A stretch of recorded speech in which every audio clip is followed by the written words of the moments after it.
I just love your smile. Just the way you do it makes me high all night. I just love your smile. Just the way you do it makes me high all night. I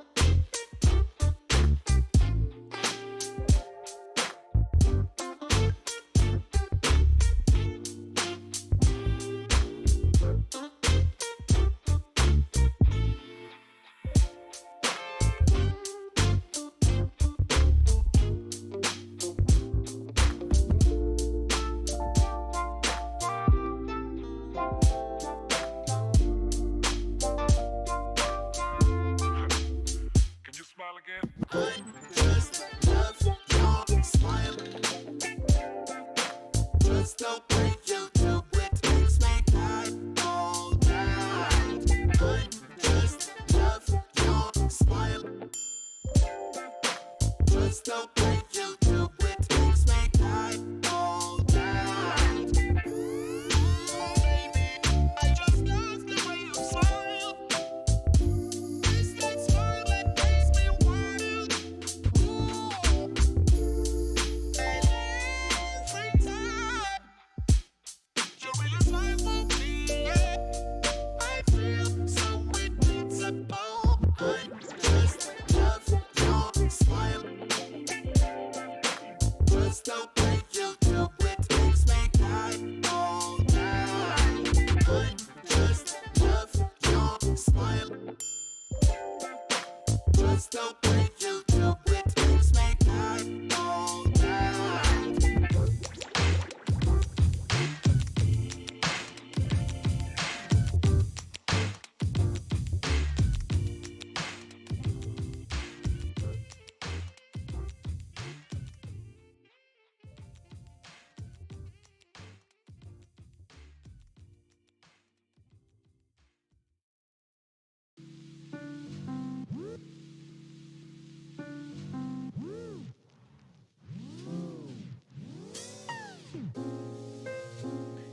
Hello, everybody, and welcome back to Wiki-Wednesday, a segment where I have a different guest with me every week, and we go down our wiki rabbit hole together, talking about things that they are familiar with, and maybe a few things that they're not. But hi, everybody. Hello, Adjective Beaver. Hello, Darkside. Hello, Pyrope. Welcome in. How are you? Hope everyone is doing well. If you are new here, or maybe you're watching the VOD later... Oh, this guy with these words are going to throw me off. Sorry, buddy. I'm going to get this little softer music. But hello, everybody coming in. If it's your first time watching, please consider hitting that follow button, whether you're watching me live right now or you're checking out the VOD later. If you want to find past episodes of Wiki-Wednesday, you can find them on my YouTube channel. They are in a neat little playlist with all of our past guests. I've had Mimi as a nerd. I've had Alan the Yellow-Eyed, the Rusty Panda, Angel Felis. Tonight I have Lo-Fi with me. And next week I have Dr. Adrian Pyrope, who is in the chat with us this evening. So hello. I'm excited to get into some new knowledge tonight. And with me, I got to do the dramatic entrance. Let's see, how did I do it? It's this, and then this. And then, ladies and gentlemen, please welcome to the stream, Lo-Fi. There he is in all of his glory. Wonderful. Hello, sir. How are you? Hi. I'm good. How are you? I am good. Look at us on Twitch together. Look at this. Right? And if I go like this, it looks like I'm looking at you. Wait, I'll just put it there. There we go. Let's go. I go like this. Oh, wait. Hi. Oh, thank you. But hello, how are you? What's going on, my friend? I'm doing good. Actually, I say always the same. I'm tired because of work, because it's but it's fun. I'm tired, but I'm good. Feeling really better than a couple of days ago. And Good. yes, I hope you're doing fine. I hope everyone's doing fine tonight.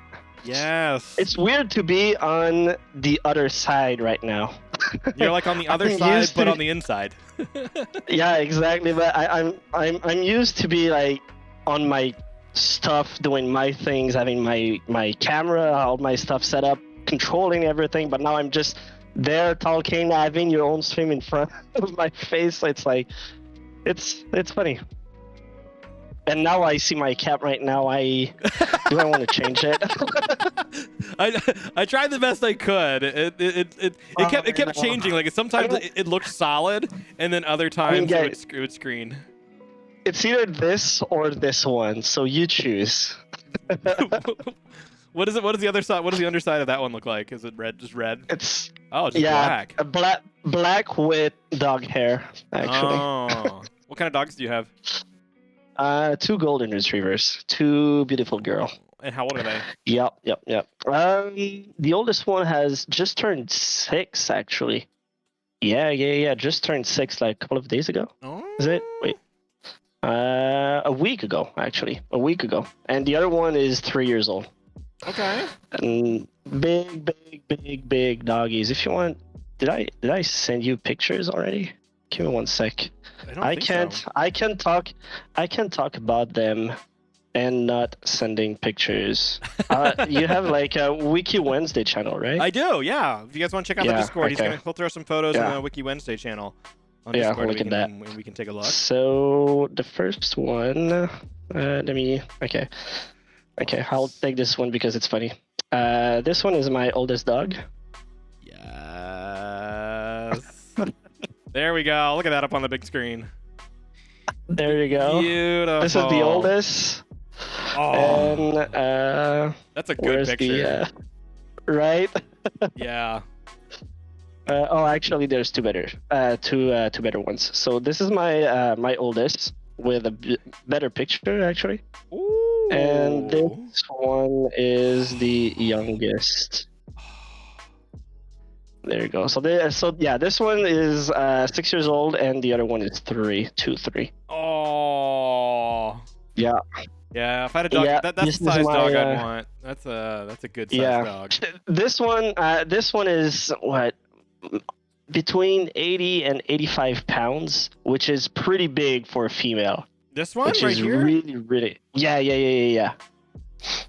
Whoa. And the other one, the oldest one, is approximately 70 pounds, which is the average for. Wow.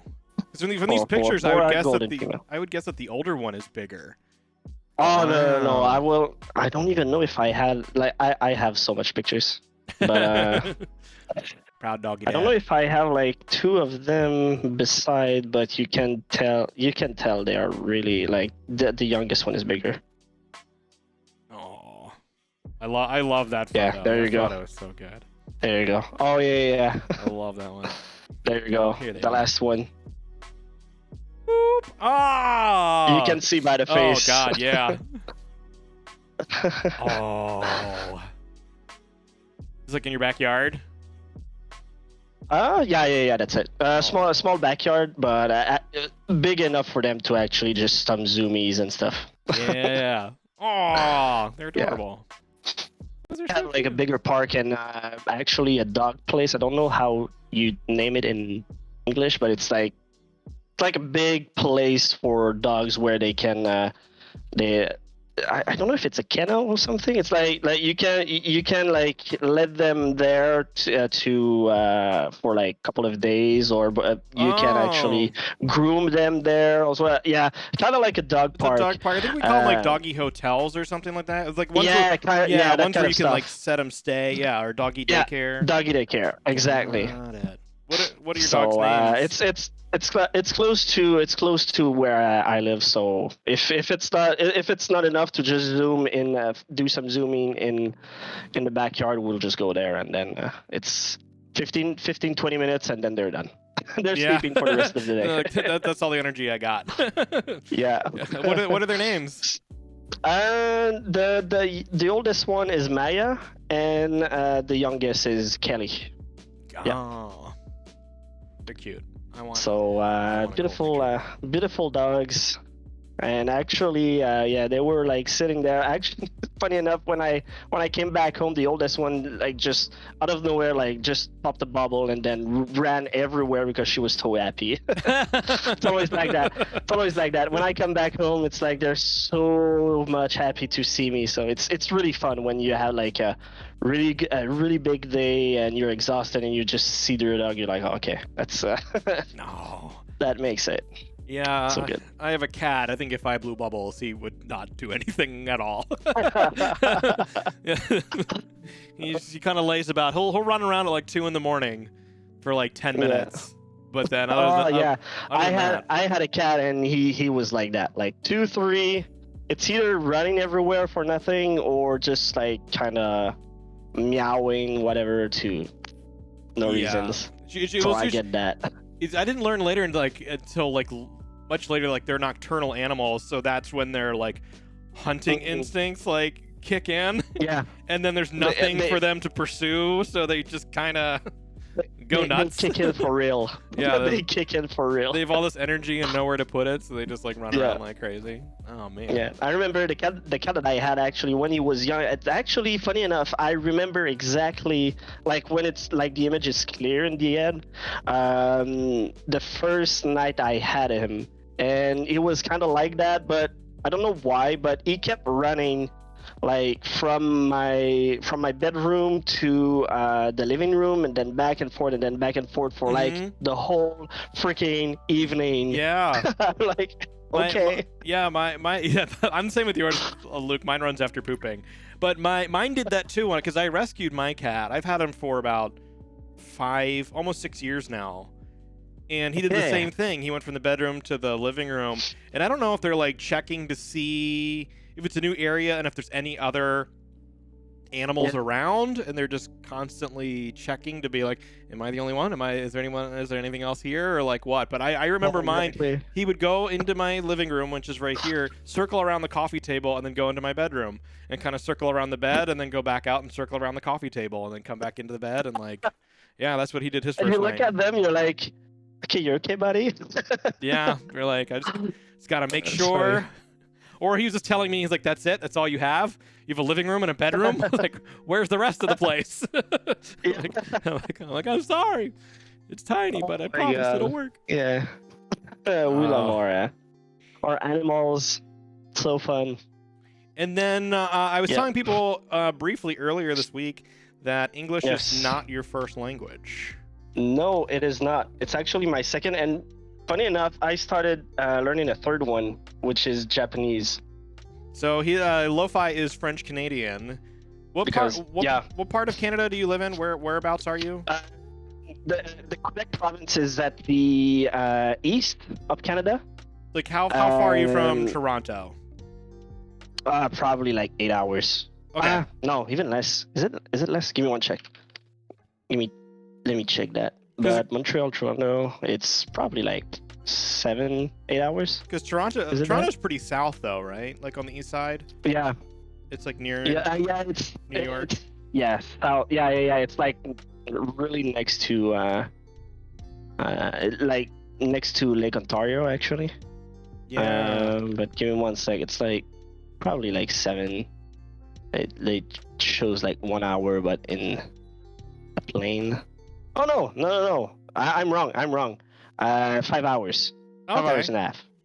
I said 8, car? but just because I when I went there for actually a Kaizo evening, a speedrun evening in Toronto, it took me a little longer because we took our time. Yeah. Actually took our time. Because I learned, I think it was last year, I live in Minneapolis, Minnesota, and I'm actually more north than Toronto. And that blew my mind. It's kind of like this. Yeah. You have like a little dip, and then it comes back up. Yeah. Yeah. So tell me about your journey of learning English. Actually, funny enough, when I was young, actually, when you guys are in elementary school, high school, and all that stuff, you have your English class, and then you can actually, I think you can choose for two other languages, which is I think French or Spanish, if I'm not wrong. Yes, that is right. For us, it's French and English. So I started young when just to actually write, the real basics from elementary and high school. So Mhm. you learn writing, you learn listening, not so much talking. So that was where I was lacking because in IT, most of the people know in IT, most of the companies are speaking English. All the lingos are in English, all the words, everything, and you need to know English. Like even me, I'm at work right now. I can deal with people in London, so Square Enix London. So Yeah. I can I need to speak English, and it was always the part of speaking that was lacking for me because I don't know, it's like that sense of not wanting to fail at some point. Yeah.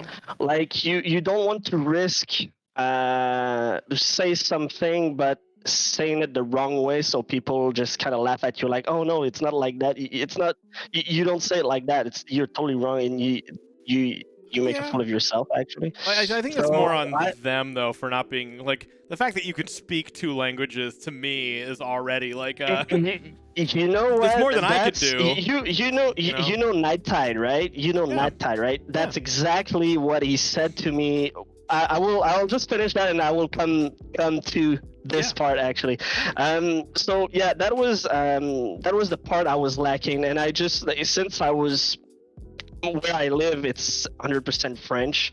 There's no really English and stuff. Mhm.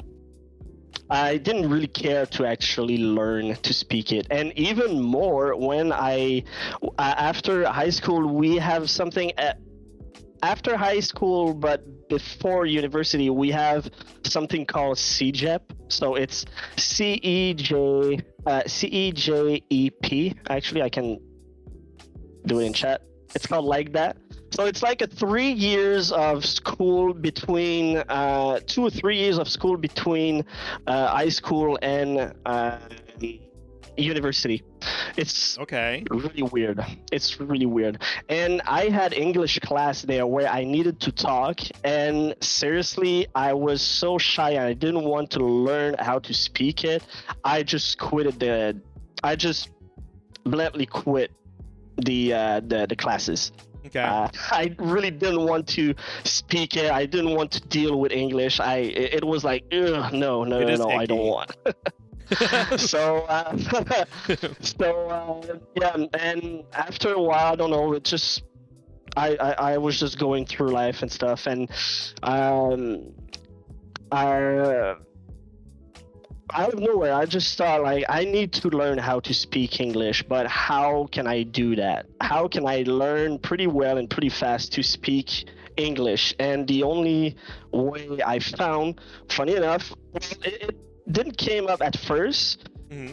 but because I was part of an Overwatch, the game Overwatch, I was part of a team or group in Discord, blah blah blah, and we kind of like started streaming on Twitch here and there. Okay. But it was all in French and all that stuff, but it didn't like live up.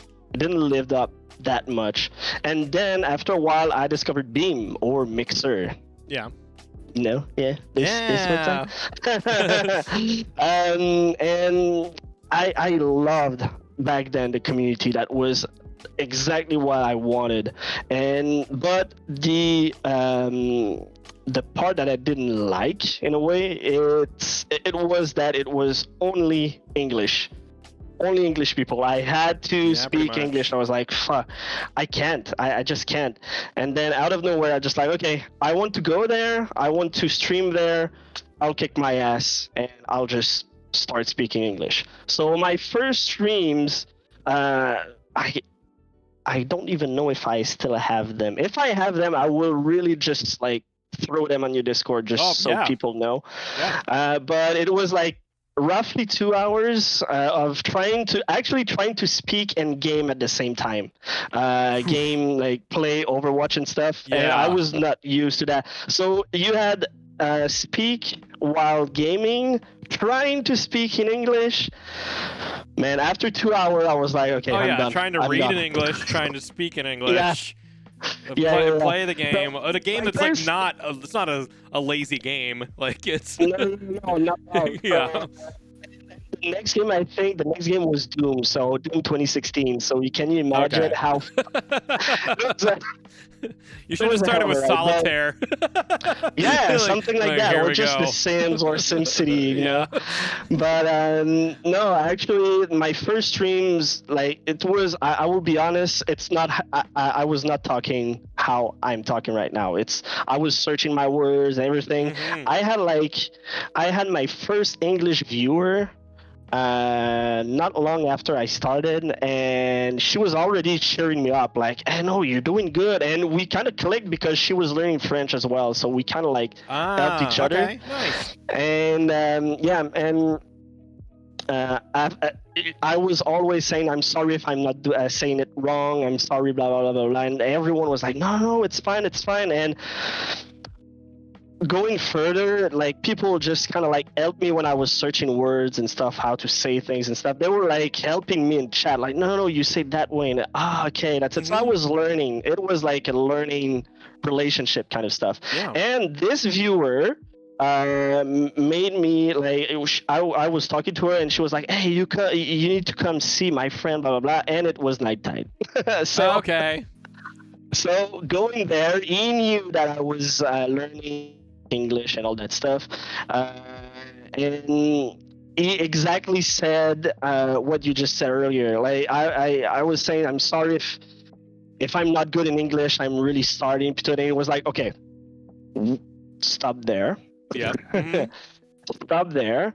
You actually speak a second language that even myself I can speak very well. And you said on top of that, it's your second language, and you just started, and you stream out of nowhere like that, and you can like you speak French because it's your main language, and I just, you know, Yeah. like I have no words. I can't laugh at you. I can just be like, dude, you're learning a freaking language on stream. Yep, 100%. Like if someone told me tomorrow, like how long was it between you like learning English and like through writing and primary school and streaming? How many years had gone by between those two things? Me? Yeah, like when's the last time before you started streaming? When's the last time English was a regular part of your life in any way? It was not. It was not. Yeah, like how many years? When I dropped school when I dropped actually CJ, I wait. Let me count my years at school. Okay, so oh man, probably 5 years. Is it 4 or 5 years? But I was constantly just like going there. Like I was playing my games in English. I was on websites in English here and there. So it was Okay. like part of me, but I was not very active as I was when I started streaming, Yeah. chatting with people on Discord, being active on Twitter, blah, blah, blah. I was just that kind of laid back, just reading and listening stuff. So it was not very active at some point. When I started streaming, that's when I really learned. And then it became actually. like a crash course.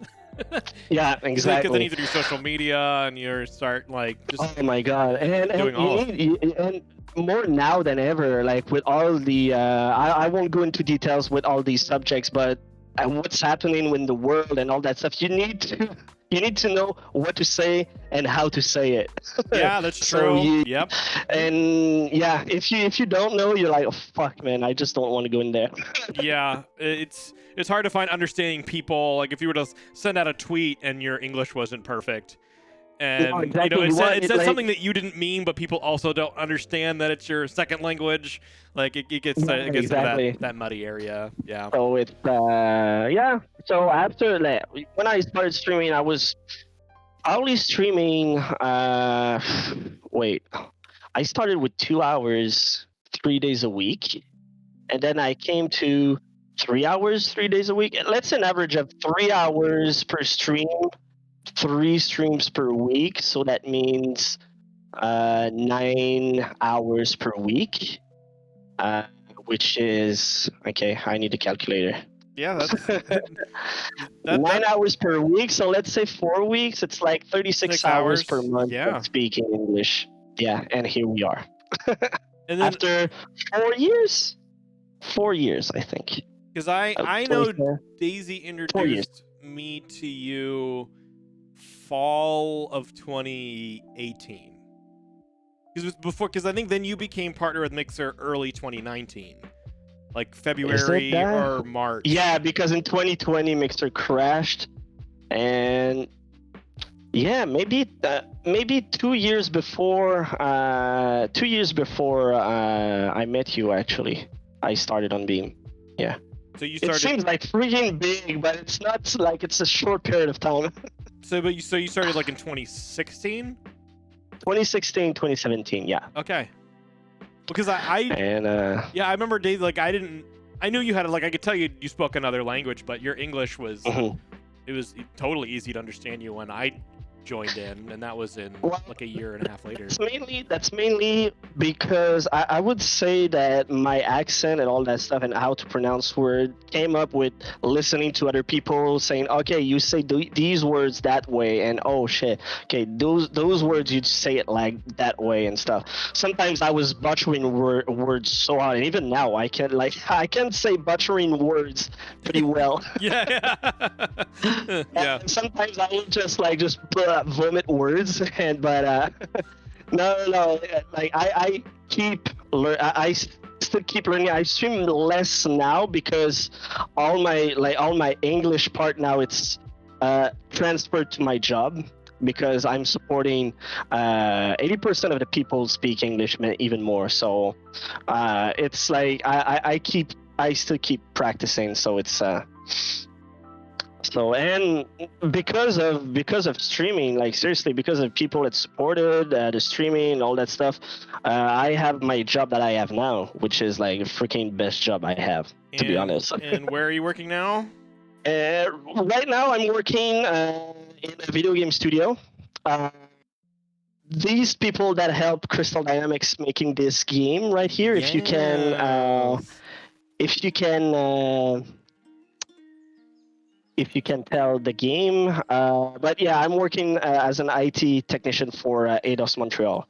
That made Shadow of the Tomb Raider, the latest two Deus Ex video game, and they help with Avengers. Yeah. Yep, there it And is. they're working on some stuff, but I can't tell. I'm sorry, but I can say that I'm really hyped. I'm really hyped. What here? Let me mute you from the stream, and then you can tell me. Go ahead and say them now. You're totally safe. What are you? No, seriously, like people. I know it now more than before, but people think it's cool. It's really awesome to work in a video game studio. It's like it's another world. Like I mean, before I was working in a finance company or something, and switching from that to a video game studio, it's like fuck. It's like a total other universe. But the the hardest part in that is the NDA. The NDA, you know so much stuff that you can tell, but you want to talk about it. You're like, guys, like I see so much like Twitter tweets, so much like people talking, saying stuff, and I'm like, it's all speculation and hearsay, and and you're like, oh, if you only knew. Yeah, know? that's it. But it's the hardest part. You're like, you need to like, if you go into public, you need to go really down low of what you're doing, and right. Even more now with the pandemic because all the people are working from home. Yep, and everything is Funny online. And funny enough, for the people that don't know, right now we can have an artist that draws with a Wacom tablet and stuff. He can sit on his personal PC or his mini PC that we deliver to him if he doesn't have a PC. He can sit there, remotely work to his work computer in the studio without any lag. And even more, we have quality assurance people that are testing video games and all that stuff in their home with the controller without any lag when the console is in the studio, but they're here. They're at home. So it opened like good amount of stuff, like good, like new ways of working, and like it won't be like it was before. That's for sure. Wow. It's really impressive. It's really, really impressive. Does that? And then with the help of Parsec, you know Parsec, right? I do know Parsec. Yeah. Yeah, exactly. That's what we use. Well, we use that with another software, but for some people that need really that zero latency and stuff, we use Parsec, and it's amazing. It's amazing. I miss zero latency so much. Oh my god, I miss it so. It's That's crazy. That was my one downfall from coming from Mixer to Twitch was the lag. Yeah. And the different lags Oh for my each God. people. Oh, So do the people who work on those tablets Well, feel like hey. starting a streaming service? you don't even know. Like we have, funny enough, we have a streaming kind of service of stuff. Even more now because we're work from home and we need to present projects and stuff and to companies and all that jazz. And who's doing the streams here? So yep, that's me. But we had like the internal infrastructure that we have has a 40 seconds delay. 40 seconds? So yeah, 40 seconds. Wow. But we need to have that crisp quality. So it's we can like they are working on it to have it like even less, but it's not a priority because we don't interact with a chat or whatever. It's just to show stuff. So we just say, yeah, there's a 40 seconds delay, but once it's good, you're good to go. I've always wondered that with like news programs where they're like cutting to Susie on the street or something like that. Why we still live in a world when they like cut back to the studio, they're still just like sitting there for a bit. Yeah, And they're like, it's exactly that. okay, Like, thank you, Susie. and there's like 40 seconds when they're like, okay, well, I just changed the scene, and like for 40 seconds, nobody talks, and they're just like waiting. I'm like, why do we still yeah. live in a world where people like sit there and wait for the? Thank you so much. Yeah, hello, and then our next story. Because before pandemic, they had like small groups that present stuff to like the whole project and everything, and they had too much people for the room. So what they decided to do is they went, okay, so we'll just reserve another room like in the studio or somewhere else. We will just stream the whole presentation as it goes in the room, but to the other room using this infrastructure. So the funny part was I was going from the source technically to the destination, and I was able to see myself in the stream, but in the other room. Yeah. Because of that lag. Wow. Yeah, funny stuff. So yeah, so because of streaming, I have the job that I have right now because I was able to speak English, and also I have all the experience in streaming, which they didn't have when I got hired. So I had like all that experience. I literally I bluntly said that I was a partner for Mixer, and I do that as a hobby for like 3 hours, and 3 days a week. And my boss now was like, "Shit. So that means you don't sleep at night." And I was like, yeah. It means I'm a hard worker and I'll put in the hours and I'll. That's it. With all the black eyes and just, oh my god, I need my coffee.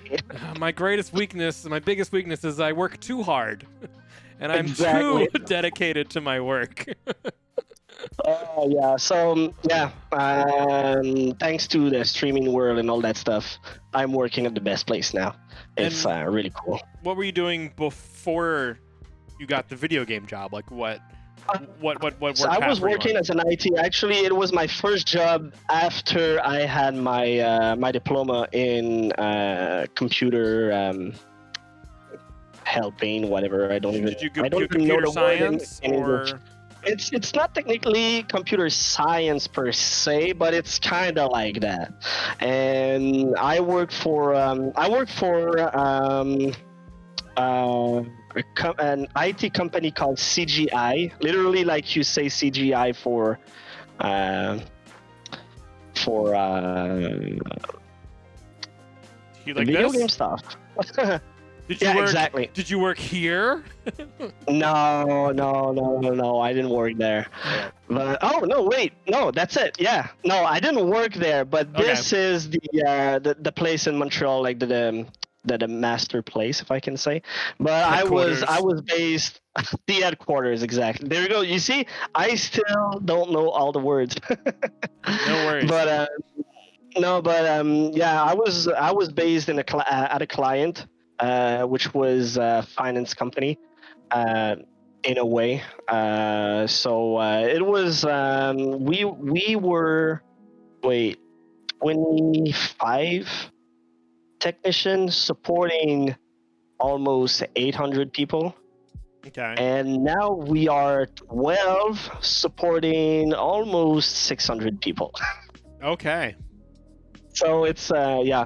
So I went from a finance kind of stuff, working with Excel, Word, Excel, like all the Office suite and the all the finance programs and the like homemade script that a programmer did for like 10 years ago, but now he's not working there, so we have to troubleshoot it and all that fun jazz. And then Wow. I switched for a video game, and funny enough, I didn't. It was just like that. It's not that I wanted to have another job. I was okay-ish. I made a good revenue and all that stuff, but I was like, hey, let's just search for another job, just for fun, like you search for a house or something. Yeah. Just browse all the opportunities and all that stuff, and I came back to that offer, and I was like, oh shit, I'll just try it, just to see how it went, Yeah. and sent all my stuff, everything. They called me back, saying, hey, we kind of like interested to have an interview with you, blah blah blah blah. Went to the interview super stressed. I mean, seriously, I was, when you're that stressed, when you have that stress when you have the difficulty to breathe. Actually, you keep hyperventilate? catching your hair. Yeah, Yeah. and you're trying to speak, but you're trying to catch your breath at the same time. I was that kind of stress in front of my now boss. Yeah. And also when you go out and you just like rethink of all the question, you're like, fuck, why did I didn't answer that instead? Yeah. And I was like, okay, no, it's done for. I mean, I'll just stay where I work and that's it. And I remember that HR person was saying, if you don't hear me after um, each amount of days, just call me back, send me a message or something, because we're like really working hard right now, rebuilding everything, rebuilding the IT team. So I might just like forget or something to call you when I receive the news and stuff. So I'm like, oh, okay, that's right. But at the same time, like, came after 3-4 days, didn't have any news. I was like, okay, so if they wanted me to be in the team, they would call me. Yeah. It's not like, oh no, we'll just call it after and blah blah blah. So I was like, no, I won't bother calling back just to see. If they want me, they will just call me. So went there. 2 days after that thought, I had a call at my job saying, hey, it's me, blah blah. I would be interested to actually offer you a job and blah. I was just like the big eyes at my desk. I was like, okay, just wait a minute. Hold on. I was rushing into a room, just like, okay. And you're like, I quit. Yeah. Instant. That was instant. I was super happy. That's And awesome. Funny enough, I was happy, but starting there, I was so stressed, and I wanted to actually show that I'm worth it, that I put in myself so much stress and so much weight on my shoulders that for the 6 first month, that was a horrible experience. That was so bad. Like my boss was constantly over my shoulder, like, what you do, blah, blah, blah, blah, blah, blah. Trying to. I know him now more, and now I understand more his thinking. And honestly, I'm really thankful that he was doing that. Yep. But at first, gosh, I wanted to actually just quit this job. But yeah, perseverance and all that stuff. Now it's good. I'm living the best life. Seriously. That's good. I know it's always hard to. It's not always easy to recognize a good mentor when you're in the moment. I had the same thing with Disney when they hired me a puppeteer and I had never done it before, and they threw me into a really hard show. Considered the hardest show on property, and it's my first time doing a puppet where you have the little arm rods hanging down. And I'm like, oh, I do the lip sync and the body movements and the arm rods and everything. And at the end of like every show, I was getting so many notes. And you think like they hate you, and you're like, why they're always picking on me and stuff like that. And then down the road, you're like, oh, actually, that's what I needed in this moment, and I'm now. Yeah, exactly. Like, exactly. Now we're now, talking, and looking back, I it's just like I said it to him. Seriously, I was like, at first. Exactly at the last meeting that I had, I was like, at first, I really didn't know if I liked you or not. Yeah. Because I didn't know. You know, the kind of person that they say something and you don't know if they joke or if they actually being serious. Yep. It was like that for 6 months. So, man, it was constantly like, am I doing the wrong thing or the right thing? I was just not able to actually think by myself because of that constant just and stuff. So it was. It's constantly going, ha, ha, ha, right? Ha, ha, ha, Yeah. ha, ha, yeah? Oh, no? Okay. All right. Yeah, that wasn't what I was going to do. It's fine. Yeah, I'll fix it. Good story. That was amazing. Now that I'm thinking it's amazing. But at that time, dude, I felt so bad. Long story short, I was grabbing back some Xbox because we deal with consoles and everything, video game. Okay. And I had like a pile of Xbox on a like cart or something just to bring them back. But one of them was just a little bit slippery over the other, and I turned a little bit too quick on the on the corner. The Xbox failed. Actually, like I don't know if you can tell the floor, but actually the if you no, I won't do that. But if you see on Zoom my table right now, Okay. it was actually at that height. Okay. Okay. So the Xbox dropped from there to the floor. Smashed the big sound of smashing, like an Xbox smashed on the floor, opened in front of everybody, and my boss looking at me. And I'm like, fuck. So speaking of the Xboxes and you working in video games and stuff, like, Yeah. so, you know, if you're working in the studio one day and there's a couple of Xbox Series X's there, and then one of them accidentally disappears and ends up in America somewhere in the Midwest. I wish, but I can't. Because you know what? They are dev kits, and they are like they have some that's kind of prints or something that we know where they are or what that stuff. So if someone grabs them for their own, first they can't play video game like that. It's not possible. And if they connect them, we will know instantly it's not in the studio. So so yeah, nah, we can't. Sadly, because you don't know the amount of Xbox One X that we have. It's crazy. So is this what you're just telling me on stream in front of all the viewers? So it's kind of like a wink, wink. I can't do that, but we'll talk after stream. I think I can make that happen for you. Yeah, you're like, there's too many, and they're not gonna know where they are. They'll know where they are, and you're not gonna be able to play games on them. And no, but you know, just speaking of consoles or whatever, the PS5 and the Xbox Series X, like. Part of the NDA stuff, we had them for like a couple of months before the announcement. Okay. Really, and they were like locked in rooms. Nobody knew they were there. Actually, even like the the users in the the artists in the studio never knew they were there. So yeah, knowing that, I was like, knowing that there was like PS5 because they before they announced there was a PS5 was like, yeah, that's a good NDA stuff to know, but I want to say it, but I can't. that's the that's the stuff. And then, like, But working in video games and working with things like the Xbox and the PS5, do you know, like, how different they are in terms of, like, when you're developing a game, how different you have to make those games for each system? Or are they pretty... I don't see this particularly when I do my job. Okay. I configure them so it's available for the users to develop on them and test everything. But I can tell from PS5, PS4 to PS5, the menu inside is pretty much the same. With like it's more beautiful in PS5 than if I can say. Yeah. But the Xbox Series X and the Xbox One, it's totally the same. It's literally the same.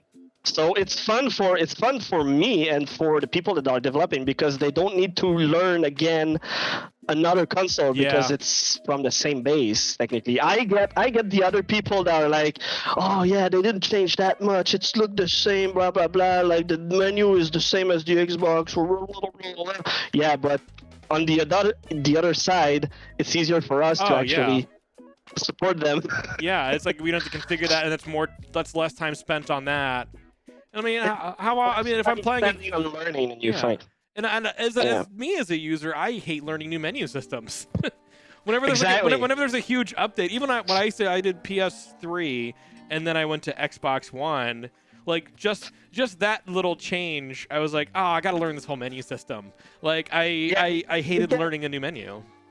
You can tell right now just with Facebook. When Facebook just send an update, everyone's just like, nah! Yeah, just the tiniest change that's half your Facebook feed is people complaining about this new reaction emoji. And you're like, yeah, all exactly. right, like that didn't even do anything, but okay. Yeah. Yeah, I get an uproar. Oh yeah, when Facebook changed just the smallest of stuff is just, oh my god, people just go haywire. But so that's pretty much it. Yeah, for the Xbox, seriously, that's what helped because we kind of like switched very quickly to the Xbox Series X and all that stuff. But it's pretty much the same, so it's not harder to actually. For me, probably for a development perspective, it's totally different. I can get that because it's another hardware, but the core looks like the same. So I would think it's not too hard to relearn or something. So maybe that's why, thinking of that, maybe that's why it's easier for them to actually do smart deliveries. You know, that kind of stuff where you buy it on Xbox One X, but you can play it as well on Series X. Yeah. Maybe that's part of that too. I'm assuming it's got to be pretty similar. But I was wondering, like if you know anything about the difference of like, okay, you're developing the same game for both platforms. So I always figured like Nintendo's always throwing curveballs, so that's why things like the Wii didn't get a lot of games, or the Switch always takes longer because you have more things to factor in with like Joy-Cons and touchscreen and making it work on a smaller system and all that kind of stuff. But like if you're developing something like Assassin's Creed or Cyberpunk, and then you're also putting it out on Xbox and PS5, is it pretty much copy paste and just like a couple of coding differences, or is like developing for those two systems like completely? I don't think like so. I really don't know, but now that we are talking about it, my thinking would be it's kind of like the same for it would. In my logic, I don't know if I'm wrong or right, but in my logic, it would be probably the same thing as developing the software for Windows and Linux on the same way.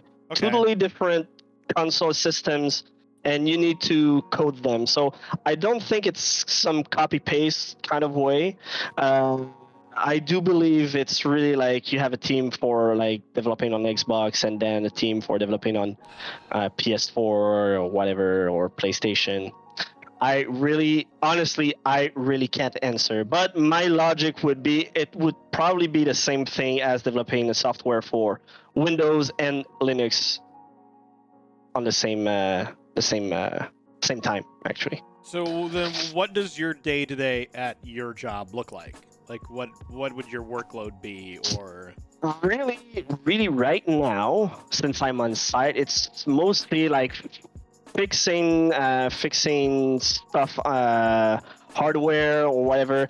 It's not really in depth into like developing something or whatever. It's really like, okay, there's something that doesn't work now. We want to fix it. Okay, so another thing could be we need to have access to that type of thing. How can we do that? So I help them having access to this tool or whatever. It's kind of it's a IT service actually. In the basic statement, but in a video game environment. And then with all the quarantine stuff, are you doing a lot of that stuff remotely now? I am on site. I'm the technician on site because obviously computer crashes. You know that computers crash every time. Yeah. Yep. And sometimes it's not just like, oh, we can just remote restart or remote reboot, whatever. We are working on something to do that, but for now we need someone on site to either do that and also configure all the hardware needed for projects or whatever. So let's say we need to configure, let's say, a new computer for a kind of server. We need to deploy that amount of consoles, that kind of stuff. So we need someone, but all the other problems that can be fixable remotely, I have like, let's say 1, 2, 3, mostly 5 or 6 people now, I think. Is it 6? I don't even remember the number because we just like added another person to our team, but all the rest are remote in their home, fixing the stuff and things. So there's only about like 5 or 6 of you at the location, like on site. There's actually 2-3 person. Me and the other person that is really with the deliveries and a lot of stuff, because we deliver stuff to users if they need, let's say, a webcam or another screen to work properly. Blah blah blah. We deal with this. We actually receive stuff for computers, graphic cards, and everything. All these stuff. They just didn't stop because of the pandemic. So this guy is just there to reception all the stuff, actually. So so we received some RTXs, 3080, and all that crap. Yep, I deal with this. And then, like, since you have all those 3080s, if one of them just disappeared and ended up in the Midwest. No, I can't. But I can't. I'm gonna find something that you. So a pen with your company's name on it. If that fell off the truck and ended up in the Midwest somewhere. so how is it affect Go ahead. It's really fun because working in that kind of environment, you can see all the new stuff coming in, so it's really cool. That's gotta be exciting. With respecting the NDA at the same time, so so it's and then so how has being an IT person, and you have people who are working remotely, and then you're on site, how does that affect your work as an IT person? Because you're not like, if someone's Wacom tablet crashes or something like that, you're not like going to help them by like going to their house and troubleshooting that way if it's like a hardware thing. No, not at all. If we can't do it, that's why we really suggest people to actually connect remotely to their computer that is in the studio. So if there's any problem, I'm there to actually grab the computer, fixing it, and all that stuff. Mm-hmm. But if that happens, we try our best to fix it remotely through Zoom, through other tools that we can actually support remotely, that kind of team viewer kind of stuff. Yeah. But if we really can't and we need like an on-site intervention, they just like set up a meeting, and then either the technician come in the studio, or they just like they are with me, and I'm just fixing it on with the user. You just be like, well, that's not working. But I could say it's not that often that it happens. You just be like, just send them a new tablet. Just send us yours back, and Yeah. Most of the time, what's happening is that I don't know, like the computer crash, and we're like, you know what, like we'll just like prepare another computer, and then we'll just do a switch on the delivery. So you give us your old computer that doesn't work. We give you another one so you can actually work again, and we're just fixing it on my on site, and then we just redeploy it for another user. That's it. That's mostly what happens sometimes. And then how many like workers, like how many are remote? How many were in the building before and now they're working from home? Right now, for a company that is what 600, 700 people, I can tell. Right now, we are 4 people working on site. So you can tell how many people are working remotely, which Good is Lord. all the studio. And is that something Yeah. like at this point, now that it's been a year later, is your company looking at maybe we don't need to? Exactly. I don't know if I can go into details into that, but exactly there. I know they actually saw that first, the productivity went up, and second, they know that remote working works. So for sure, they're probably working on something to actually be first, because they see that it works and it can happen. Second, I would say we don't have space anymore for all the people that they hired. It's just filled with tablets now and Xboxes. I just can't say it. I can't go into detail, but I can say it. It's like Yeah. I just can't see it right now. We can't accept all the people. Yeah. That's for sure. Yeah, I feel like a lot of companies are doing that. Like if it were truly 2 weeks last year, like they were saying it was going to be, then this never would have happened. But now that it's been going on for so long that you've now had a year to like fix it and work on it and go, okay, how can we make meetings work, be more efficient, and how can we get this to work? And you're being forced to actually figure out how these departments can work in this environment. That now companies are like, well, I guess like we don't really need to have a building anymore where everyone's working like with Zoom meetings and everything. I guess we don't need it. I don't know how they will do that. I actually really don't know. Yeah. I hope it goes like on a scale of 0% and 100%, 100% being like fully going back from what it was before pandemic. I would love to see it at 75, 80%. 75, 80% working from home? No, working in the studio. I would love it because the vibe is really not the same. Yeah, true. I can say it. And being like, funny enough, the studio switched to a more like oh man, I don't know how they say that now, but more like cooperation with everyone, and they switched the studio into that kind of minding.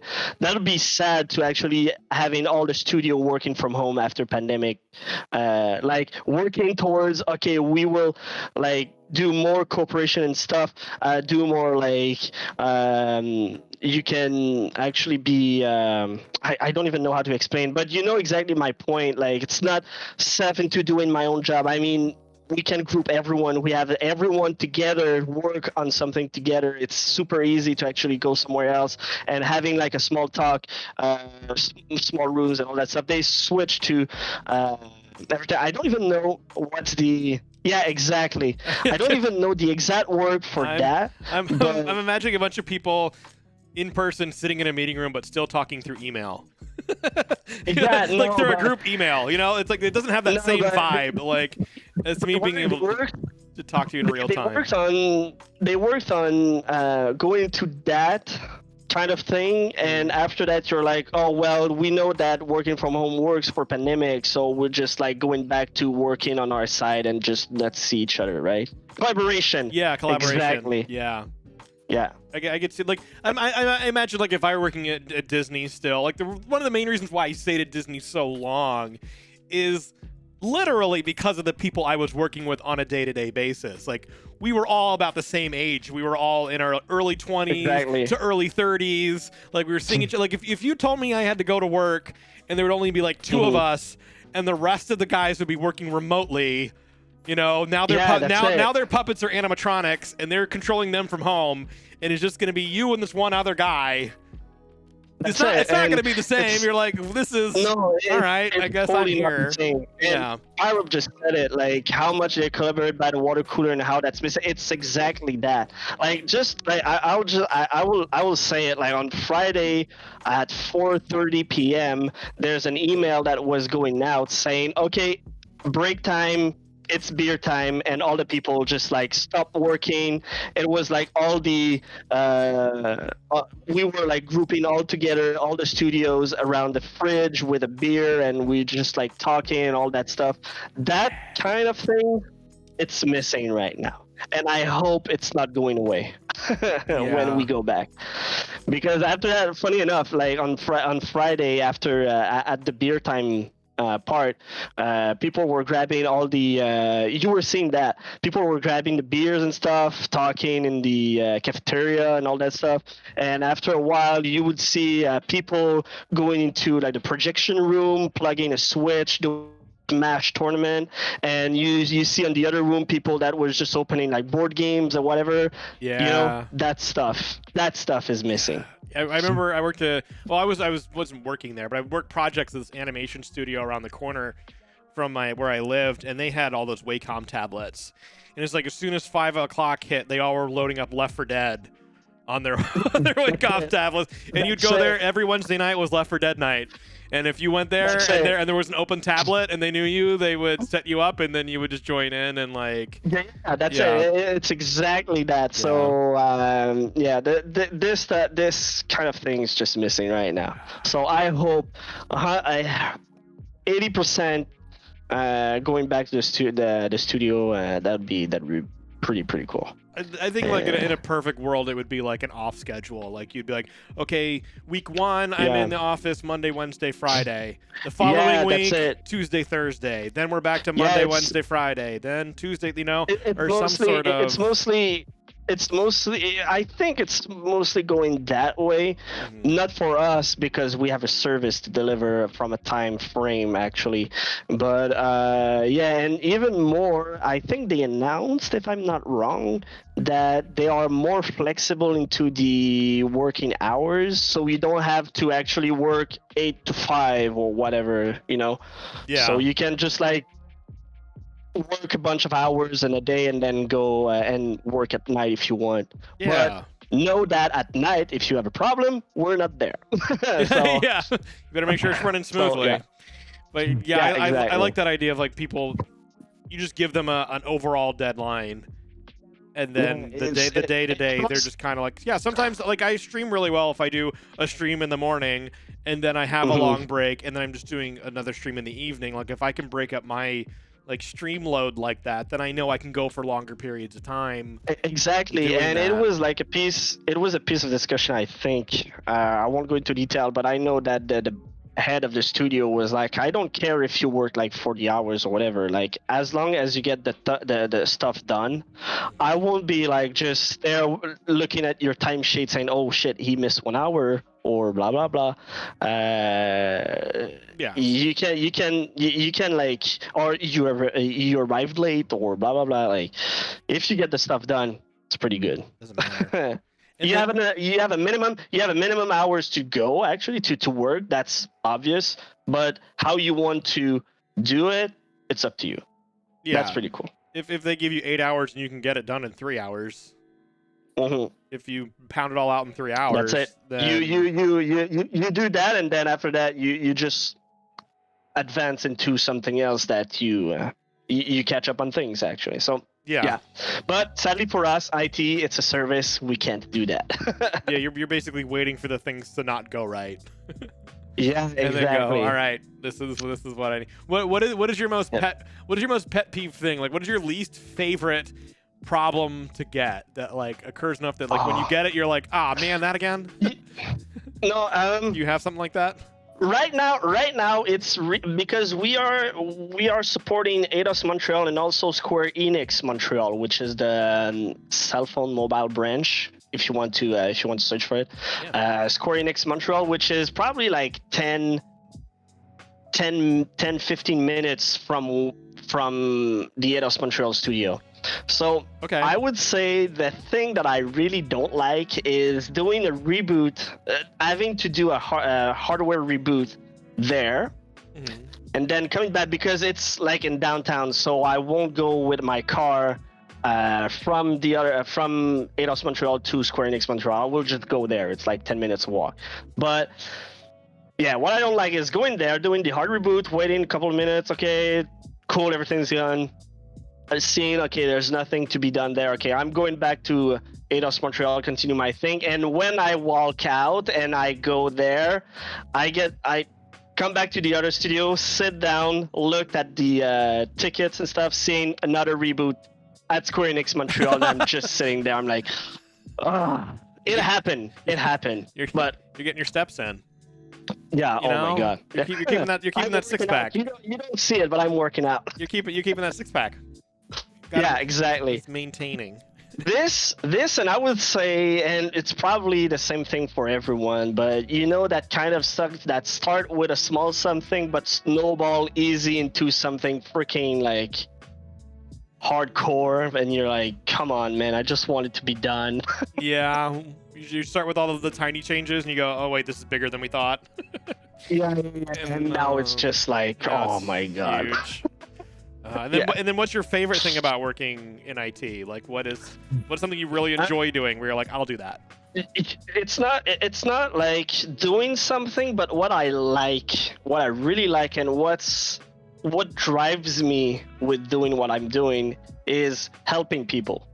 I like you would probably know what I mean, but having someone just like having that kind of looks when he says thank you, and he's like, God, you just like saved my life, because I mean I was totally blocked at something, and then for me it was just like, oh yeah, it's easy, blah blah blah, that's it, you're done, and you just like saved his whole week or something, and there's like, dude, thank you so much for that.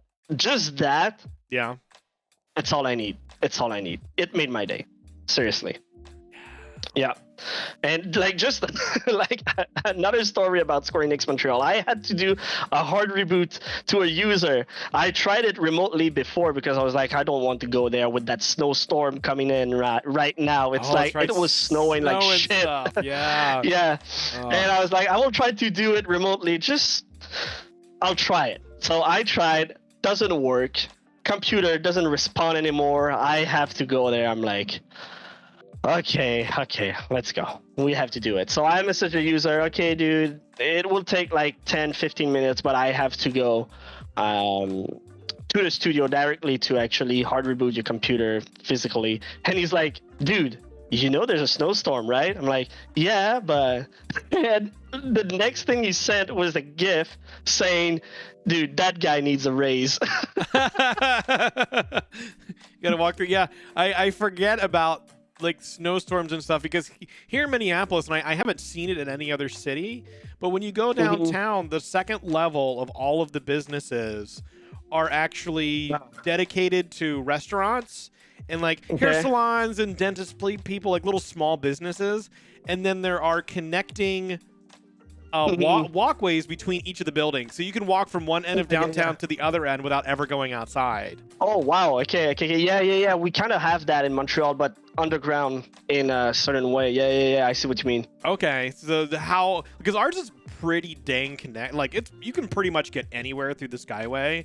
Is that how it is in Montreal? Like if you wanted to use that system, like how it's mostly downtown if a way because we have the subway. It's kind of like popular in Montreal. Okay. But there's it's called in French. It's called réseau, but it's totally network.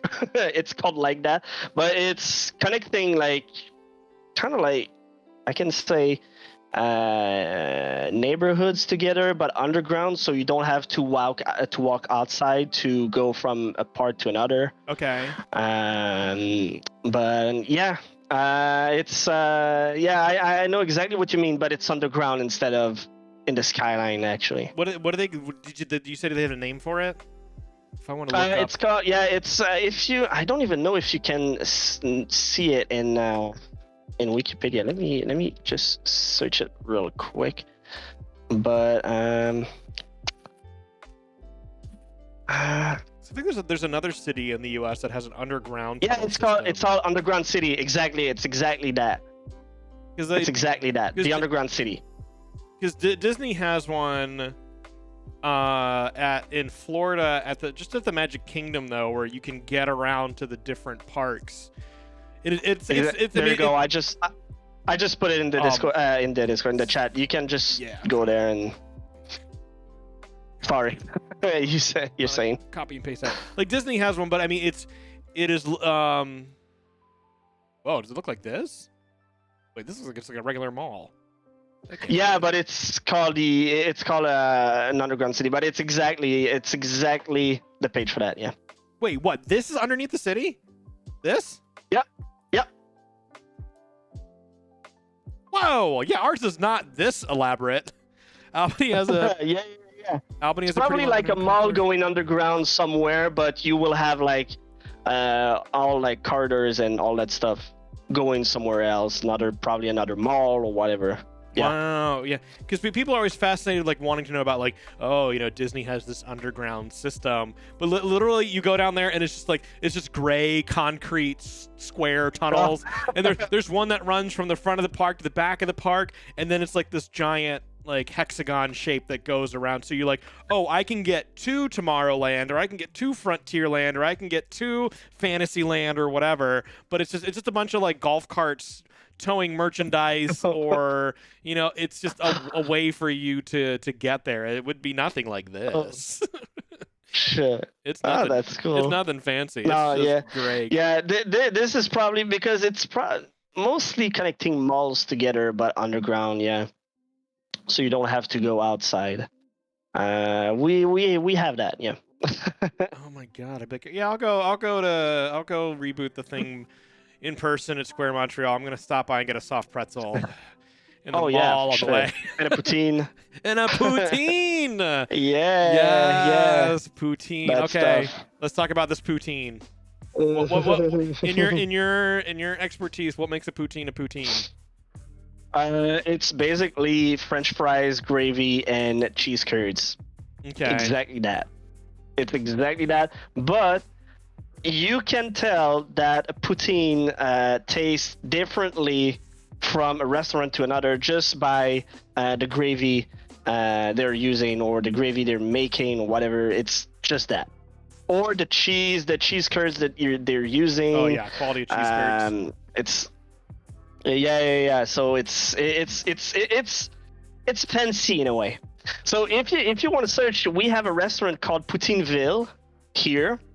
And it's basically, when you go into a sushi place, you have to choose like what kind of sushi you want in your plate, blah, blah, blah. So it's kind of like this, but with poutine. Is it all one word? Yeah, in one word. Okay, let's try that. Yeah. So you have like that small card. It doesn't exist. Oh, really? Or you can just search it on Google. Good old Poutineville. Yeah, you can search it on Google. I'm like, seriously, it's worth it. But you have that small card with a pen, like a pencil, and you just really choose what you want in your poutine. I think there's an English. I'm getting so hungry. I think there's an English version. Do they deliver to the Midwest? Oh, it's all in French. No. This is fun. Okay. Yeah, it's in Um, French. Okay, I totally get the first one. You got some mozzarella. You got some fries. You got mozzarella. But if you go down, if Okay. you go more down, I think. Look at this one. $100. Yeah. Yeah. Is this like one of those? I can't read that. Is this one of those contests where like if I can finish this in an hour? It's 15. Yeah, it kind of. They did that as a contest, but it's 15 pounds of poutine in a plate. They serve that, and there you go. So it's basically like a poutine to share. Basically, but if you go down Have you ever ordered that? more, there's no. I didn't. Okay. I didn't. You should It's ask. just I saw it. I saw it in real life, and I was like, no, I won't even order that kind of stuff. You should order that to It's go. crazy. Oh man. Well, if you come to Montreal, we do it. If you come to Montreal, Okay. we'll do it. Okay. Yes. Just the two of us. Can we eat it like Lady and the Tramp style? Let's go. Let's go. I'll just yeah, with the cheese curds and things. Yeah. But I don't even know. Wait. Oh, I zoomed in. I You zoomed in went on into- something. Yeah, I changed it. You went. You went into menu, right? Yeah, I clicked on this image and made it bigger. Okay. Oh I wait. see grilled If you cheese, spaghetti. if you go up, if you go on top, actually, go up, all the way up. Okay. Look at You this. have. Look at this one. Yeah, you have the third button, Bar. which is create your own poutine. No, the other one. This one. The one I Which can't is read. Oh, got it. Yeah, exactly. It's create your own poutine. So if you click on it, it's the card that I was saying. So you can choose with. You can choose your fries, your cheese, your sauce. You can put vegetables, meat. You can put some extras if you want, and you just check what you want. You give it to them, and they're making it for you. Are any of these So waffle that's fries? no, there's not. Oh my god. That would be my. The smashed one, the first one, which is kind of like smashed potatoes, not mashed but smashed. Okay, I know what you mean. They're freaking good. They're freaking good. The first one, yeah. Oh, I'm so hungry now. I'm. Yeah. I want. I think the diner around the corner. I was like I didn't know about poutine until I moved here, and I think it's just because Wisconsin is big on cheese and cheese curds and all that kind of stuff. So poutine was not on my radar. Yeah, this is like fancy poutine right here because it's not like you don't have all the kind of like greasy kind of stuff from like let's say another like small restaurant that have fast foods. This one you choose what you want. You can even put like just say you can put like guacamole on it, and I do it, and it's freaking good, guacamole mixed. God. Oh, so good. But usually what I put in my poutine there, Okay. I do either smashed potato or regular. I put cheese curds, brie cheese in it also. Oh. Nacho fondue. Yeah. And if you go up in vegetables, I do black Jalapenos. olives. Yes. Jalapeno. I do black olives, and either if I like, depending on what I feel, I either put in meat, hot dog or bacon, or even corn dogs. Oh, and also guacamole. What is this one here? B-U-E Hache. What is that? Oh my god, what's the name? Oh my god. It's meat. You kind of like the meat you put in a burger, like the Beef? yeah, it's kind of like beef, Okay, like ground beef. ground beef. That's it. Okay. Ground Okay. beef. Okay. Ground beef. Pepperoni, jambon. Yeah, ham. Ham. Or Okay. or you guys, what you call it, Canadian bacon, but we Oh. don't call it Canadian bacon. We call it ham. I was hoping That's I was hoping you were gonna say we just call it bacon because we are Canada. Dude, I don't even know why people are I don't- thinking that, but it's not even true. Like, Canadian bacon. What you guys in US say, Yeah. whatever you think that we say bacon. No. It's ham. That's it. Wow. Bacon for us, it's bacon, the real bacon. I read somewhere recently, like within the last couple of weeks, that the Hawaiian pizza, the idea of putting pineapple on pizza, was actually a Canadian's idea. So they don't know why they call it Hawaiian pizza, because it's don't even not. know. It wasn't even Really? an idea that originated in Hawaii. Other than pineapples grow in Really? Hawaii, they're like, that's not our pizza. Like that was made in Canada. Like, It's yeah. Actually, I don't even know. I didn't even know, but I would have guessed. But it's yeah. I, well, yeah, it's funny. wow. There's a fake meat called that. Oh, really? Canadian bacon? But yeah, from when I searched it on Google, Canadian bacon, I like all the pictures that I had was like just ham, Let's see if we can just look up. ham itself. See, But Canadian bacon. so that's why like I had like people telling me like, oh yeah, your bacon is different, blah blah. I'm like, well, no. Like, I'm like, no, it's yeah, not. you have that Canadian bacon, right? I'm like, dude, I don't even know what you're talking about. They're like not even giving me anything on Yeah. Wikipedia about. Let's see, just like what is the origin? I just Google what is the origin of Canadian bacon? Like, why are they calling it that? It's funny. It's funny. Just do this. Origin of Canadian bacon. I think I read that somewhere.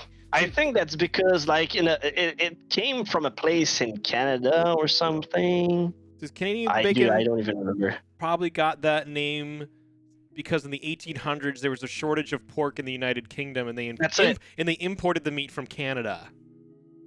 So, That's it. So they didn't have a lot of pork in the UK, so they got it from Canada, and then they would call that Canadian bacon because they got it from Canada. It looks like. Yeah, but it's totally ham. And then it just and then it got Anyway. stuck on that. I wonder I wonder if they were like, we want bacon, and Canada's like, oh, we don't have any bacon, but we can send you this ham. It's like, That's it. just- It's kind of like you know? it's kind of like when Christoph like the dude that discovered like the whole continent and stuff about the Indians. He thought Christopher he was Columbus. back in- Yeah. Exactly. Yeah. It's kind of like the same thing. Oh shit, they're Indians and blah blah blah. But no, it's not that. See if this is true. It says, so if you went to Canada and asked for Canadian bacon, what would you get? And they're saying, if you were in Toronto and asked for Canadian bacon, you would probably get something called pea meal bacon. This bacon is from the loin of the pig, as opposed to most bacon, which is from the belly. Especially in the United States, the loin is the part that makes pork chops out of. So you'd actually get shit. I didn't even know that. You get like a different cut of bacon. Yeah, kind of. Or the pork actually. Huh. I didn't even know that. But I can tell you here in Quebec, bacon is bacon. Bacon, bacon is bacon is That's bacon. it. Yeah, that's it. But yeah, if you come to Montreal, sometimes I need to show you this place. And even like everyone that just come to Canada to Montreal for a visit or whatever, you need to go there. Try this. It's the best poutine.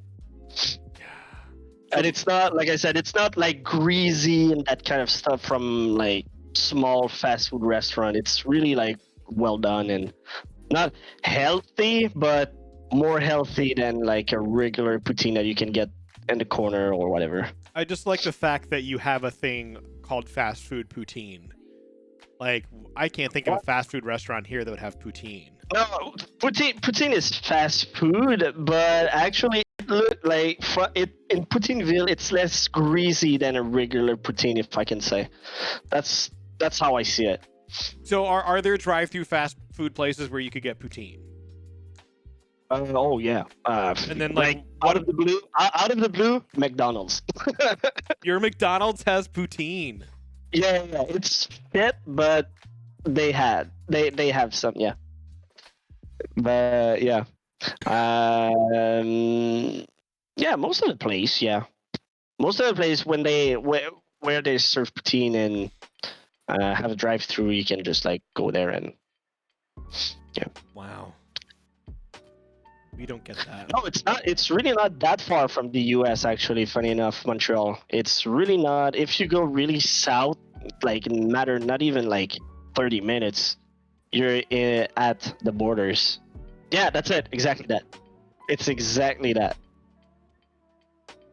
I would eat that. But And it's not gonna look like that. yeah, yeah, no, the thing, yeah, it's not. It doesn't look Yeah, like yeah, that. it's not It gonna looks more like the fourth picture or the fifth one. It looks more like that. Looks like this. Yeah, kind of. Yeah. But still, like, how much would that cost you? Because here, cheese curds are pretty expensive, even though we're pretty close to the source. Let's say let's say a regular poutine from let's say a regular place. I can say like that. Probably like $7, Mm-hmm. $6, $7, something like that. But you have like a good amount of poutine to. So yeah, that's like a meal. Once you get all that, But that cheese and this everything is there. really small, to be honest. To be honest, it's really small. Double that, and it's kind of like a regular poutine. Wow. But mix the cold fries from McDonald's with the cheese that is freaking melted, and like just pour gravy, and you have the McDonald's poutine. So it's okay when you have no other places and you really want a poutine. I'm surprised that they gave it to you in it looks like a cardboard box. Yeah, they do that here. That looks like a it's terrible mostly, idea. They mostly changed everything into cardboard box kind of way. So it's probably like I guess it's good definitely for, better than like plastic or styrofoam. Yeah, exactly. But at the same time, something liquidy like this being served in a cardboard box to me. Oh, it's not too bad actually. It's pretty well sealed, if we Okay. can say. For sure, you don't like grab it and just put it upside down just to see if it holds. Like the blizzard. Yeah. Yes. Dude, seriously, this thing, when they do that, is still mind blowing me. Like when they just go in reverse and then go back. I'm like, dude, that's freaking cool. The blizzard test. It's Yeah, so cool. exactly. And then you were here last True. year. Pyrope is true though. They have the wax interior. Yeah. Oh, they got Now like that sealed Pyrope say, lining. Yeah. And then you were here last January. That was your first trip to the States. 'Cause we Not met. even in the States. My first trip ever, alone, in a plane. Ever. Seriously. Hey, you'd never been on a plane before, like even within Canada. No, not even. It was Wow. my very first time. Yeah. Oh my God. Okay. I didn't know. Yeah. I didn't know it was that much. I just knew it was your first trip to the States, and you'd never been out of the States before. But No, it was my very first trip really far away from my home, actually. Yeah.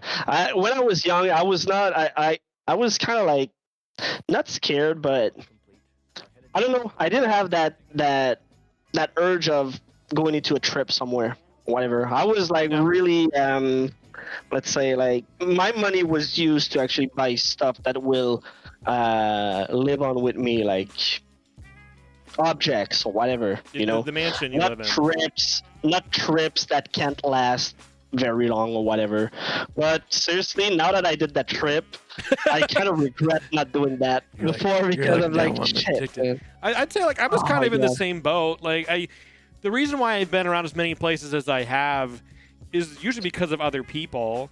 Like growing up in high school, we went on choir trips, and I went to Hawaii one year. We went to London one year. We went to San Diego. But those were all hi Butch. Those were all like for a reason. And then my sister's the reason why I left like the DC area. I moved down to Florida because she's moved down there. And then she said, let's go to California. And then moving here was the first time that I decided to move on my own. Okay. But yeah, all my travel growing up until I moved here was always motivated It was never of my own volition. I was never someone that was like, I want to go to Ireland or I want to go to here or. Yeah, no, me neither. I've never been Me a big. neither, and I don't know. I was just wasn't feeling it. But now that I tasted it, I'm like, oh my god, I want to go everywhere. But I need to save my money for my house, so I won't go anywhere. Yeah. It's Get in the happening soon. house. I hope. But no, yeah, it was my first trip ever in a plane because yeah, let's just say that I was scared of going in a plane. Seriously, when I was young, that was also, now that I think about it, that was part of it. I was scared of going in a plane. I was that kind of kid that has like so much imagination. Like going into a plane means crashing somewhere, and I was like imagining all the let's say the worst scenario ever. Yeah, like imagination's I would just die running and- wild. Yeah. Yeah, exactly, and I just didn't want to go somewhere. What happened if I get lost or blah blah blah. Like, yeah, that was getting lost in another country.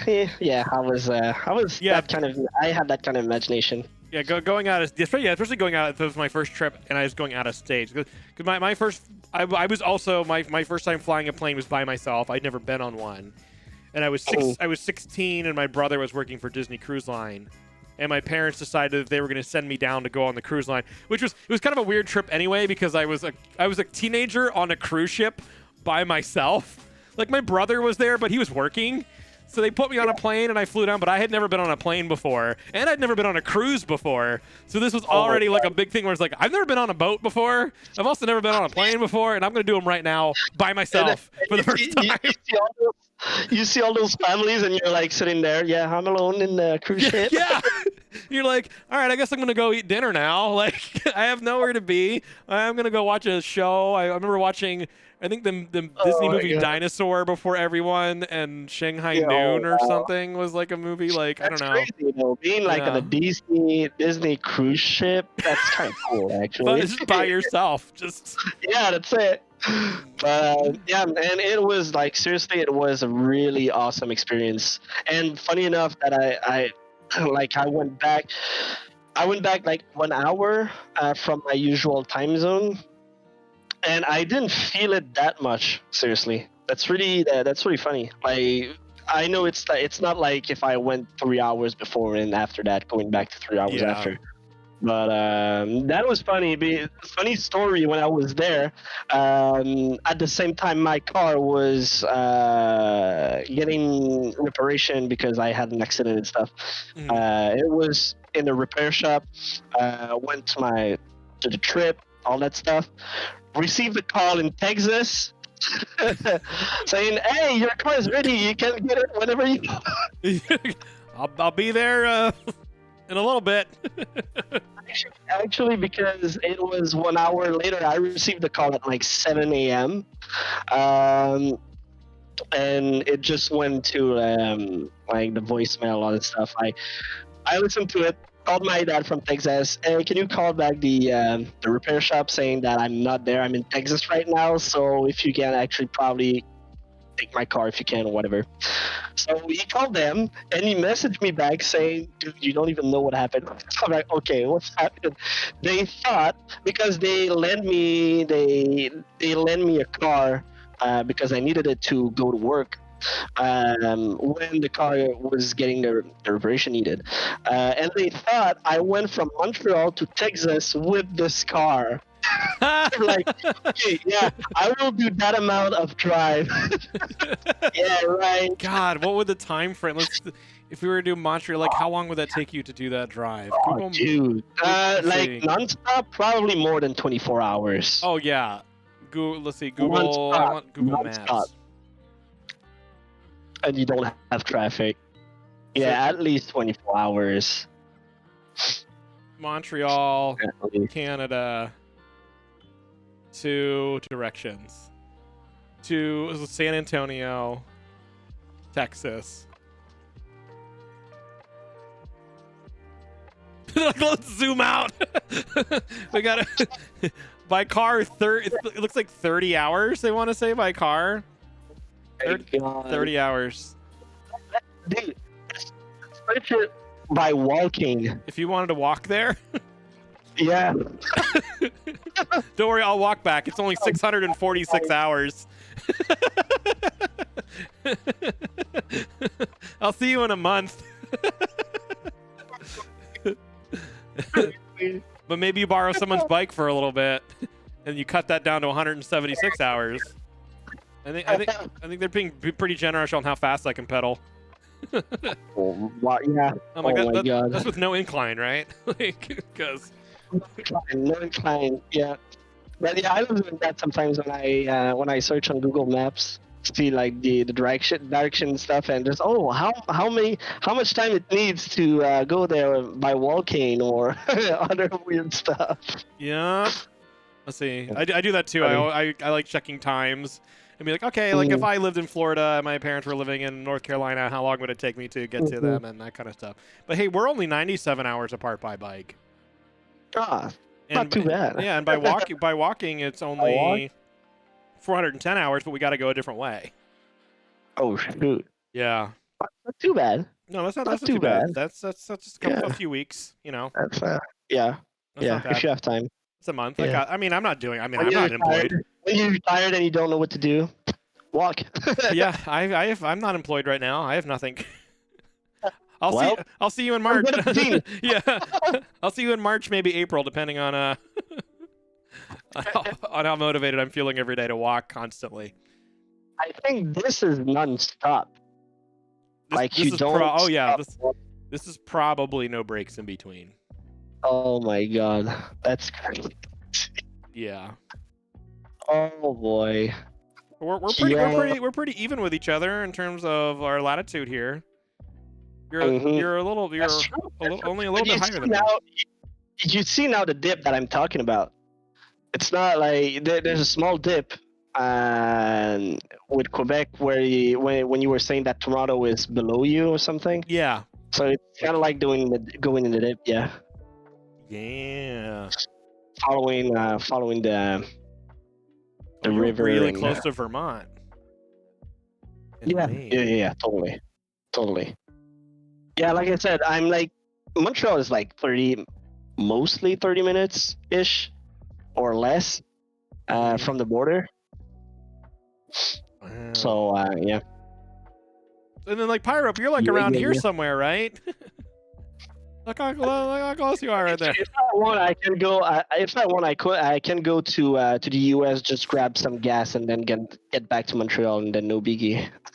Would gas be cheaper in the US? I always feel like gas is super expensive. I don't even know. Oh. I don't even know. 'Cause I know there's people in But America who will go get I prescription know pills. at one time people from Quebec was doing this. The people that are really close to the borders, they were doing this, transferring to US, get some gas, and then going back into Quebec. I knew they had a thing where people in the US, like people like diabetics, were going up to Canada to get insulin because it was a lot cheaper in Canada. Oh, really? And then coming back. Oh, that makes sense. That makes sense. I'm noticing this right 5 here, 6 hours drive. and just wondering how weird it would be to live right here, where you're like, I'm in Minnesota, but I'm in America, but I'm also in Canada. Like, if this is my island, like if I want to go anywhere else in America, I have to cross this. If not, I need to have my passport so I can get through here, so I can swing around. Like that would be really weird. We're like on this little island right here. That is funny. Like, how weird would that be? If you're like, I work at the Garden State Island State Recreation area. You know, if you go into what's the called Ecuador, which is the city in the middle of the what's it called in English? Ecuador, I think. Ecuador? Yeah, Ecuador. There's a park there, if I remember, where there's literally a yellow line in there that separates the North Sphere and the South Sphere, and you can just like jump back and forth, being, I'm in the South, or I saw that somewhere. There's a few. I know there's an interstate in DC where you can swing around like it's on the highway, and you're just taking an exit, but on that exit, you're like, I'm in Maryland, I'm in Virginia, I'm in DC, like all in that same loop. And there's also a spot. I think it's right. Isn't it right here, right at this meeting point? There's a marker where it's exactly like you can stand in Utah and Colorado, or Colorado and New Mexico and Arizona, like all at the same time. Yeah. Imagine having a house right there. Yeah. How can you deal with mail or something like that? Or voting. Like I get 4 votes for president, right? Yeah. Like I get to do that, right? Yeah. Here it is. I zoom all the way in. Here we go. The Four Corners Monument. Satellite. What's that? Is it Area 59? 51? Satellite. 59. There you are. What's up? People drive from all around the world to look at that little plaque. Okay. Okay. It's a place. Okay. I thought it was like a random place. Oh no, it's like a little monument where you can like, I don't know, I'm in all these different places. That's funny. That's really, really funny. So when you were here in America, Yeah. I know you were going around to you wanted to hit up as many fast food places as you could, I believe was your goal. You were like, I want to go to Taco Bell, I want to go to In-N-Out, I want to go to...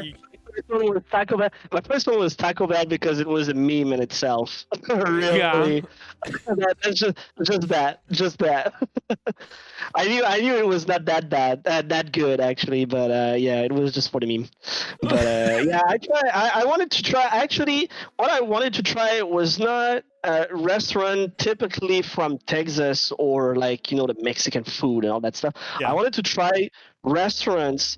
Even fast food, I don't care, but restaurants that I don't have here. Mhm. Let's say Chick-fil-A, Taco Bell, like you said, all those restaurants that are not even fast food, but that are not in Quebec. I just want to see, like, okay, what's different or whatever. I know that Chick-fil-A, it's like my top number 1, to be honest. Oh my god, that was so good.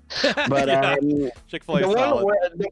The one we went together eating. Oh my god, what's it called again? Is that when we went to the Mexican place? When I was with you? No. The other for lunch actually. Is it Chili's? Chili's. No, Chili's. Yeah, Is it Chili's? Yeah, there's a Chili's. Or it's another restaurant. I can't tell. But that restaurant where we just like had like our burrito together at lunch. Oh, Chipotle. Chipotle. That's it. We have exactly the same. I think I told you this at the restaurant. We have the exact same thing here, but it's called another name. But it's the exact same thing and tasted the same, but it's totally another company. Do you know if it's owned by the same company or no? I was what? Sorry. What is that one called? It's called Quesada. How do you spell it? And it's Queusada. And it's literally the same thing. Let's see, Quesada. I don't even know. They have that? No. Quesada. God damn it. We're not food? But yeah, I was disappointed because it was literally the same thing. So I was like, nah, okay, I would have liked to find another one. I've wasted my time here. That was exactly that. Don't you know? But what I'm doing here? That was my goal. My goal was not to actually try the street food and where's the good shit at. It was mostly trying things that I didn't have. That I don't have in Montreal. So this is probably it. Does this look like it? Yeah. Yeah, that's it. Yeah, Toronto. Got it. Yeah, that's it. Yeah, it looks the same. I mean, when you start putting rice and chicken and beans together, like you're only gonna get so many different flavors. From place to place. Exactly. So yeah, it was basically the same. But I enjoyed all the other place. It's one fun thing that I found going to Texas was the actual weather, because in January I'm really used to have like snowstorm, ice, Oh yeah. cold weather. Yep. And then I went there. You remember Tim the Ninja, right? He Yeah. was from South Africa. He's from South Africa. So that was funny. The evening where we went to the restaurant all together. Yeah. How he was like freezing like shit, like really hardcore, and I was like just there with my hoodie unzipped, like, oh, it's okay outside. It's just like windy, but it's Yeah. okay. So nice outside. That. Yeah. Yeah, that was a big culture shock for me. Like, I grew up with like 4 seasons in DC, and then living in Florida, and then living in LA, where it's just summer all the time, and then moving Right. here and having to reacclimate to winter again, and what that's It- like. But now, yeah, I went to it's San weird. Antonio. It's the same thing where it's just like, oh, this is nothing. Like, I don't. Yeah, it's fun. I found it more funny when uh, I flew from Montreal to, I think, is it Houston or Houston? I can't tell which one. But I came like the plane where when I started from Montreal was iced like crazy cold and stuff. Yeah. And when I arrived in Texas, I went out with my kind of like coat or whatever. I was like, oh shit, man, it's hot outside. I was used to the kind of cold or warm. It's really, it was really funny. It was really, really funny. I'm 50, funny enough, I'm in Celsius. I'm not in Fahrenheit, you maniac. I need to. kilometers instead of miles, Oh, yeah. and You know what's funny? We measure distance with kilometers, but we measures length with inches, foot, and all that stuff. We mix up the imperial and the metric oh my god. here in Quebec. That's really funny. That's really funny. So sometimes we will measure, let's say, a drink with liters and all that stuff. Mhm. Like gas, it's liters as well, but we would weight something in pounds instead of kilogram. Okay. Yeah, here we do gas in gallons instead Yeah, of that's it. instead of liters. I know. Back in the days, back in my grandparents' days, gas was in gallons as well. Huh. Yeah, that's that. Yeah, we're fucked up. Seriously, we mix up everything. It's crazy. It's really crazy. So let's say 50. Yeah, 10. That's it. Yeah, 10 Celsius. 10 Celsius t-shirt weather. It's exactly that for us. Yeah. So So 50. that's We measure with flamingos. he's in California. They measure with the flamingos. Oh So- man. Well, we didn't like get to. We're coming up close to the end here, so I don't want to like jump into like Yeah, we- another topic. But I would totally do this with you again. Dude, I like next time, like another free time. I really want to do that more. Seriously, Yeah. like I really enjoyed myself. Good, So yeah. It was cool. I want to Really talk cool. about the music that you do because you played in a band and all that Yeah. kind of stuff.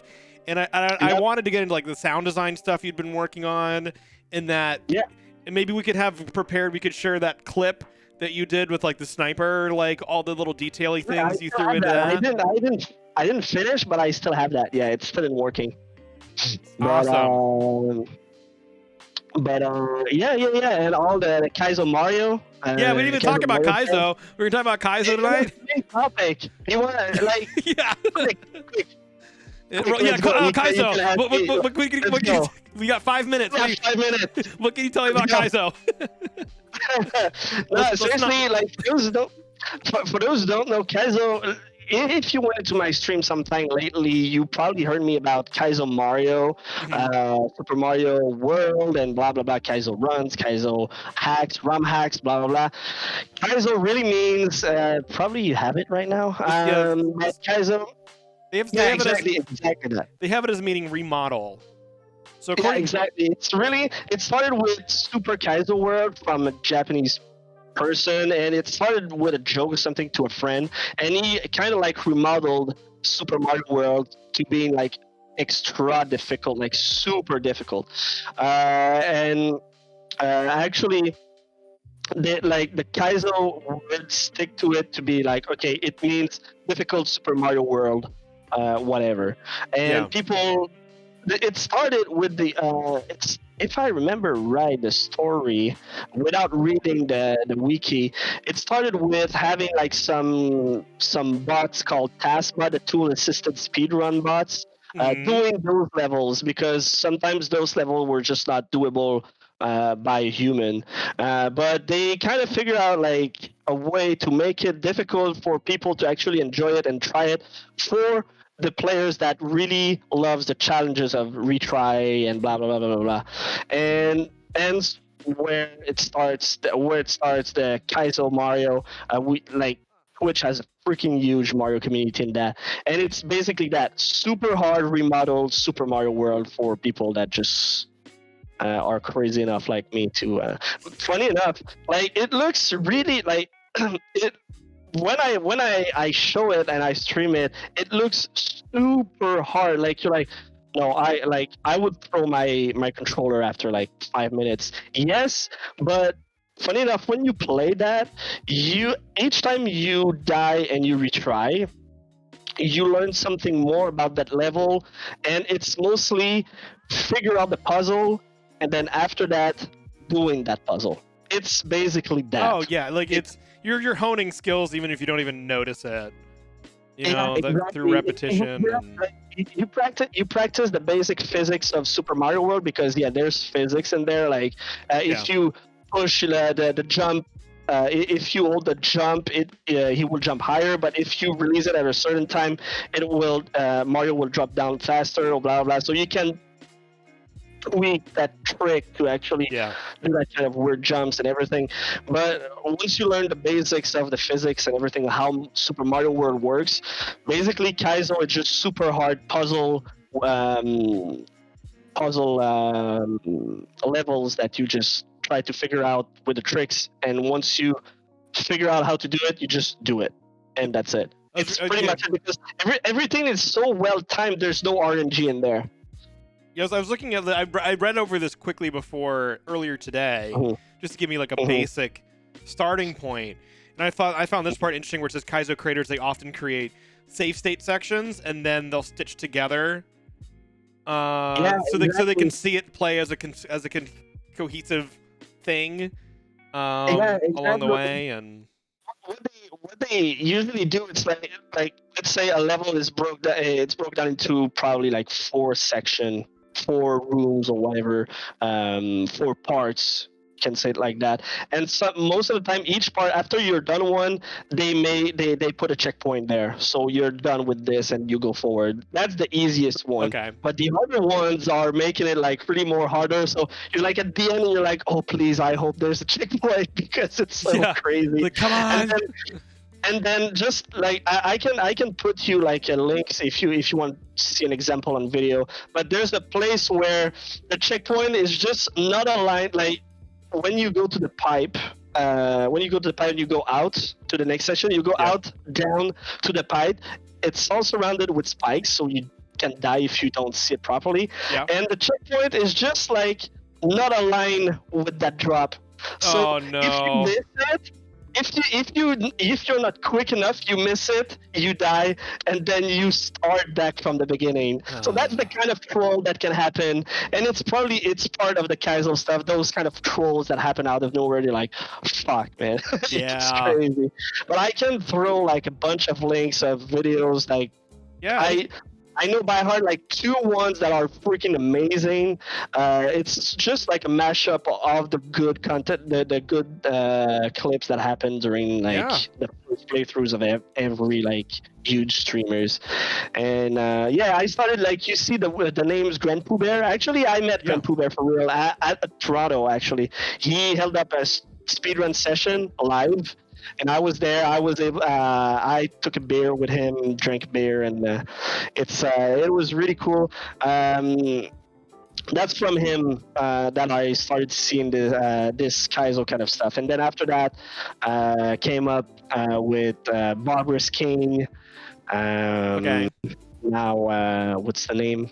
Fail Stream. They had a did couple in here. chats of it. Yeah, Barbarous Yeah, King, yeah, Pangea, Panga. yeah, And- yeah. and- This guy. Yeah, this is apparently like Yeah. this is what they used to like program these individually, but eventually Yeah, that's what exactly. turned into Mario Maker, was like making it more accessible to the masses. It's exactly that. I remember Barbarous King when he started making those kind of stuff. He started on Mario Maker, but he was like, "I'm so limited." I remember he was saying that in his stream. He was like, "I'm so limited to what Mario Maker has to offer. I want more. I want to do more. I want to make more." And he discovered a software called Lunar Magic. Hmm. That's the software you want if you want to create a ROM hack from start to finish. And after that, he just went crazy, create Grandpa World 1 and Grandpa World 2, which is like Grandpa World 2 is like the um, the most amazing ROM hacks created, to be honest, because there's an escape room kind of puzzle in the game, and it's freaking nuts. Seriously, Wow. it's crazy. It's crazy. This you've seen some people. Yeah, exactly. GDQ. If you're a fan of AGDQ or SGDQ, there's always Kaizo ROM hack somewhere. Always, always, always. It's so fun to watch. And also, you know what's funny? There's a ROM hack called "The Joy of Kaizo," Okay. and I will just let you think of the name "The Joy of Kaizo" The with Joy of Kaizo. Ross. Oh my with god! that Wait, with guy. painting? What? Yes, yes. Go search that. Yeah. Is it done I in a don't know if soothing it's on voice? Wikipedia though. No, but it's like the Mario sprites is changed to Bob Ross, and all this all the levels, all the background of each levels are actually one painting from one of its episodes. It's really nice, Oh and my god! there's not the soothing. There's no soothing voice, but there's soothing music though. I'd love to like. And now you just have to jump over Yeah. the giant fire thing. It's and, make your way around. it's really nice. It's really funny, but they like people are nuts with this. They create some weird kind of stuff. It's really amazing to watch. Even like right now, watching Barbara Skeen is actually working on Grand Pooh World 3, and he's streaming himself working on this, making levels, so you can actually go watch him. It's pretty crazy. That's awesome. The guy is really funny. He's on Twitch. Yeah, obviously. Wonderful. But yeah, he's watch a Barbara on the new. It's really funny. And Barbara Skin, not to do like some shameless plug or whatever about the guy. Well, he's freaking huge. He doesn't need like promotion or whatever. He's freaking huge. Like he's doing like the worst thing ever, and he has like what 2K viewers. But yeah, he's that kind of streamer to actually love laughing at his viewers. You know, like this. Like he doesn't care. Like he's like, oh, you want to be a smartass? I will be a smartass to you. Well, And there you it's go. just pretty fun to watch. Yeah. Yeah, and any links you want to share of the cool Kaizo stuff, feel free to throw in the Yeah, Discord. yeah. We'll put it in the Yeah, Wiki yeah, I Wednesday will. thing. And Seriously, it's. yeah, and But then, yeah, I really want to be there another time. Seriously, we can go more in depth with Kaizo if you want and music and actually the topics we were supposed to talk. you know, all the things that you like hinted at wanting to talk about in the Discord. Do you want to go through that next time? We'll set a time limit. We'll be like, all right, we have 15 minutes to talk about this one, then we got to move on to the next bullet point. And that's it. Yeah, and going down. Let's go. Yeah. Okay. No, but seriously, I'm really down to get back on it. It was really fun, seriously, and I would enjoy it to be back at some point. I will give the place to another person, no biggie. But yeah, if you have a spot sometime, I would love to get back to share more, like I said, music, sound design, and more of Kaizo. Actually, we can watch a little bit more. But I will definitely throw the links of the best clips of Grand Pooh World 2 and another one called Invictus.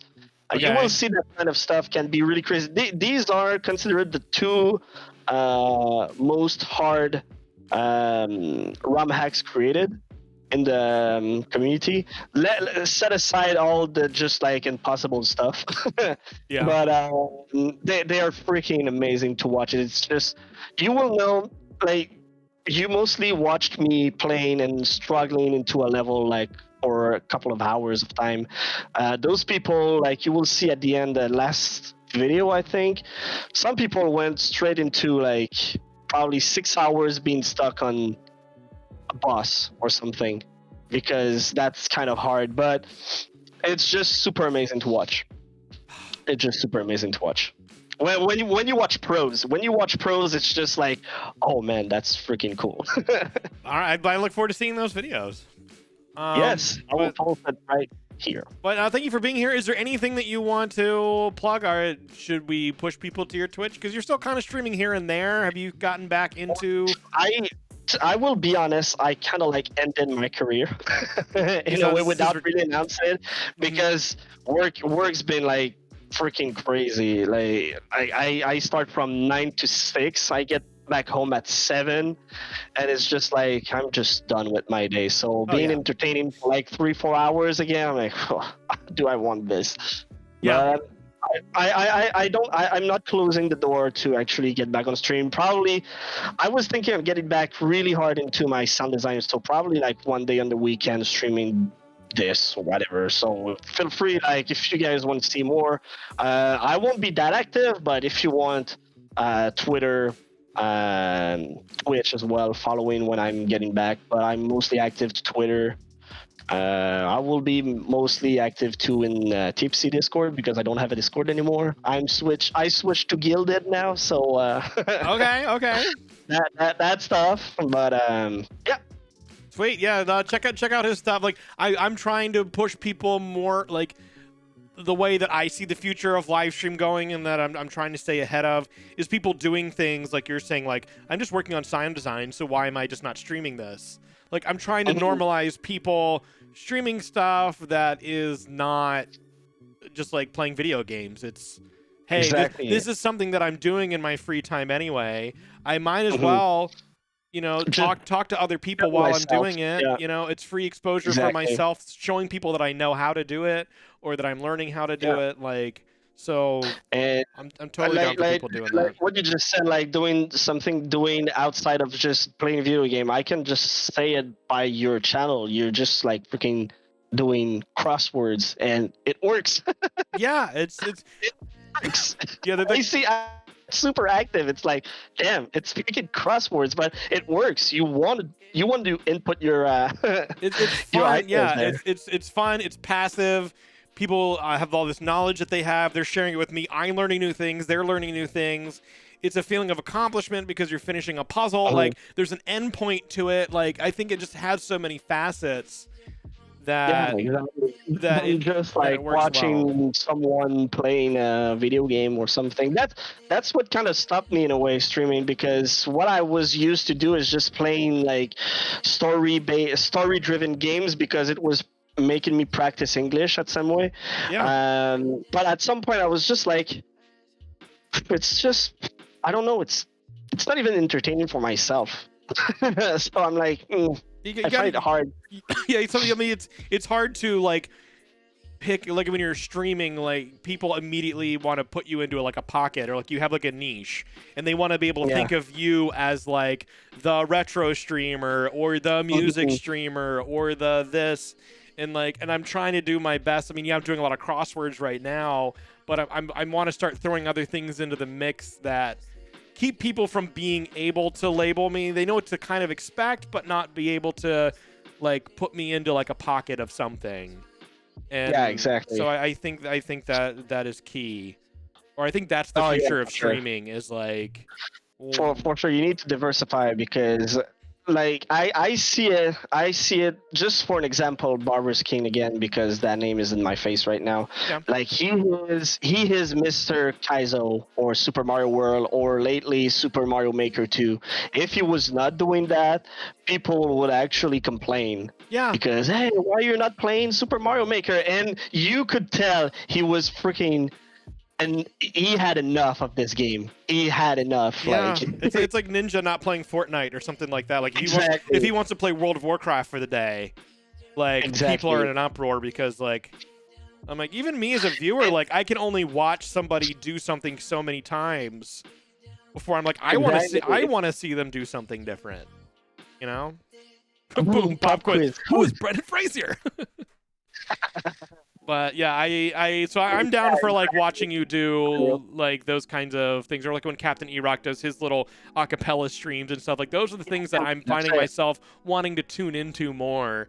That's it. There's more interaction this way, and there's more knowledge this way than it is, you know, me doing this and then like talking to you to the side. Like I want. Yeah, at some point, it's just not.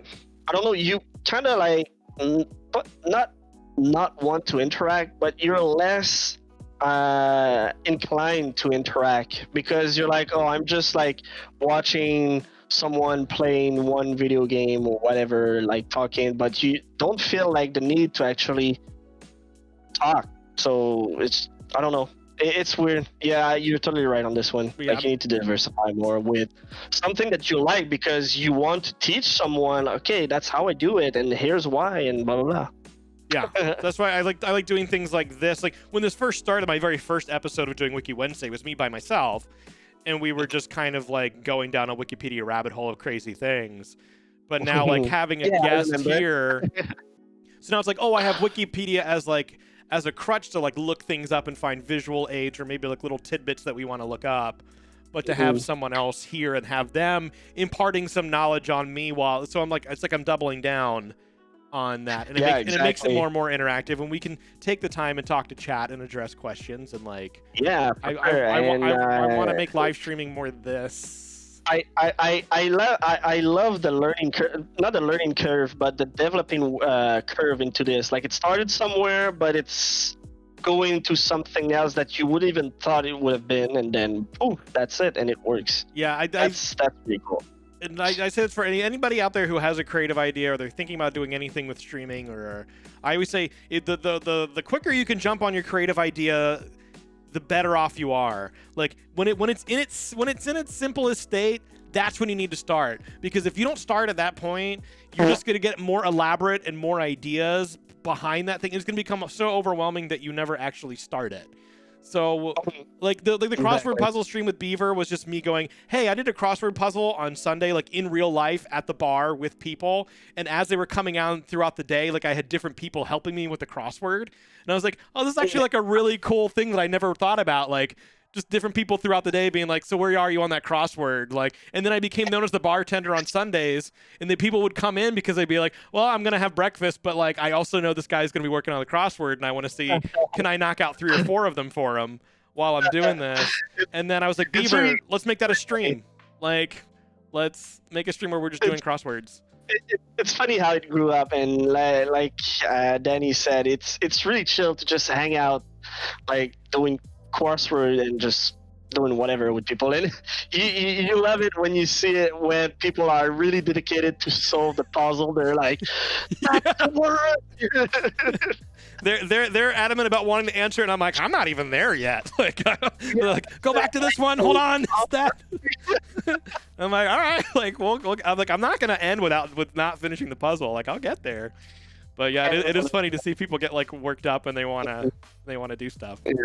But for sure I'm there. For sure I'm there, just hiding while I work, because it's really, at the same time, it's a really cool stream to just like leave there lurking and doing your stuff. That's the soothing kind of thing you want when you work. Actually. Yeah, and then it's you pretty can cool. And then you can like pop over and be like, I know this one. Yeah. And then you can go back to like whatever you're doing. And I think it's a cool concept of affecting the content that you're consuming in real time and being able to solve something and get accomplishment from it and be like, oh yeah, I can go help them right exactly. now. There you go. You don't talk at all. You don't talk at all, but you just input like, okay, 49 down is this word, and that's it. Yep, and that's all it is.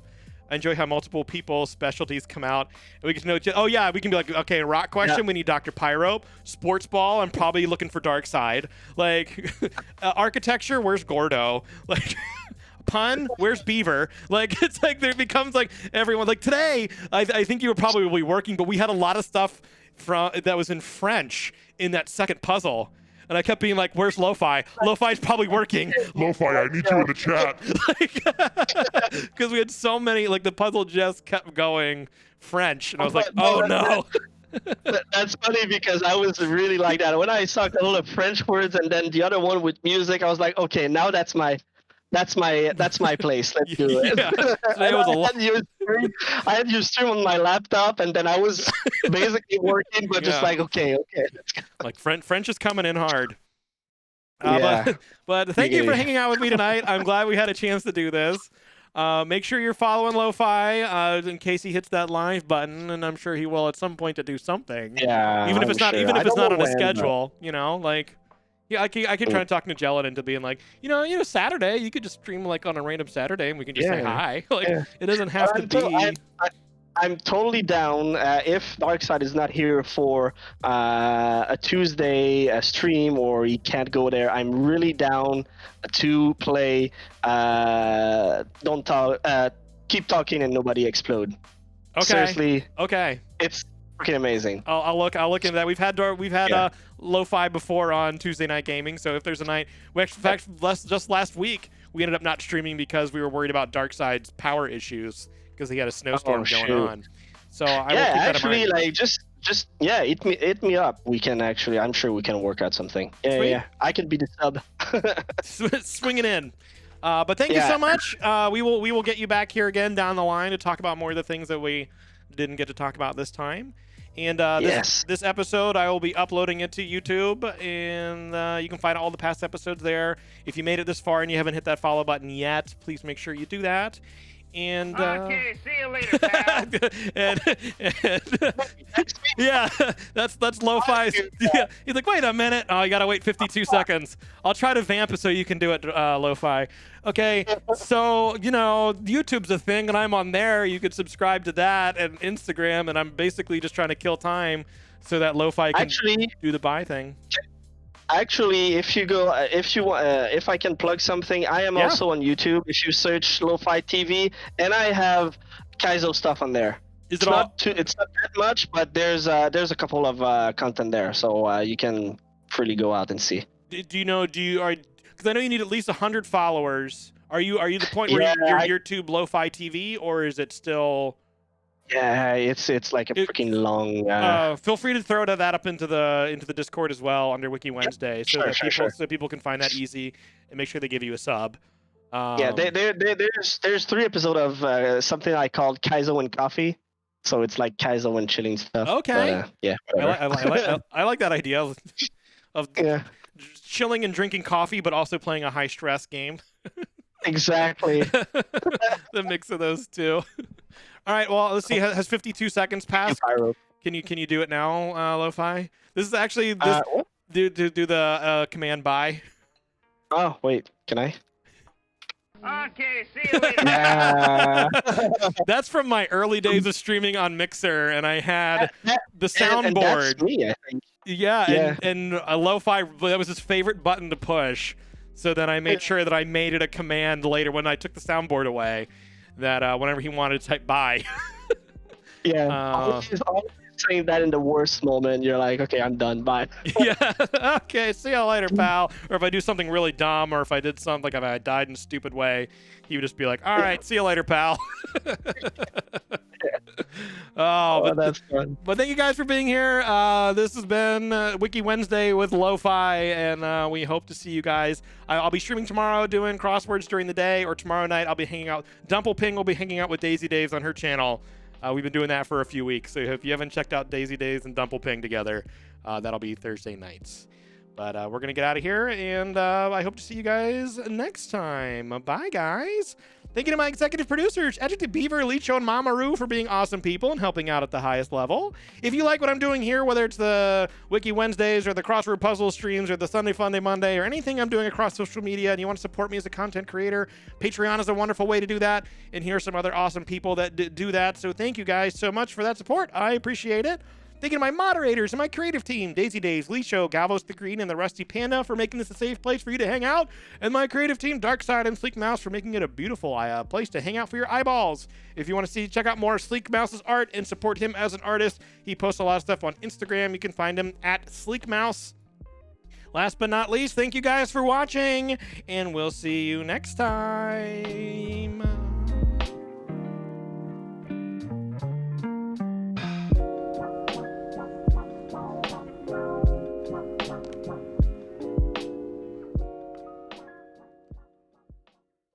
Bye bye.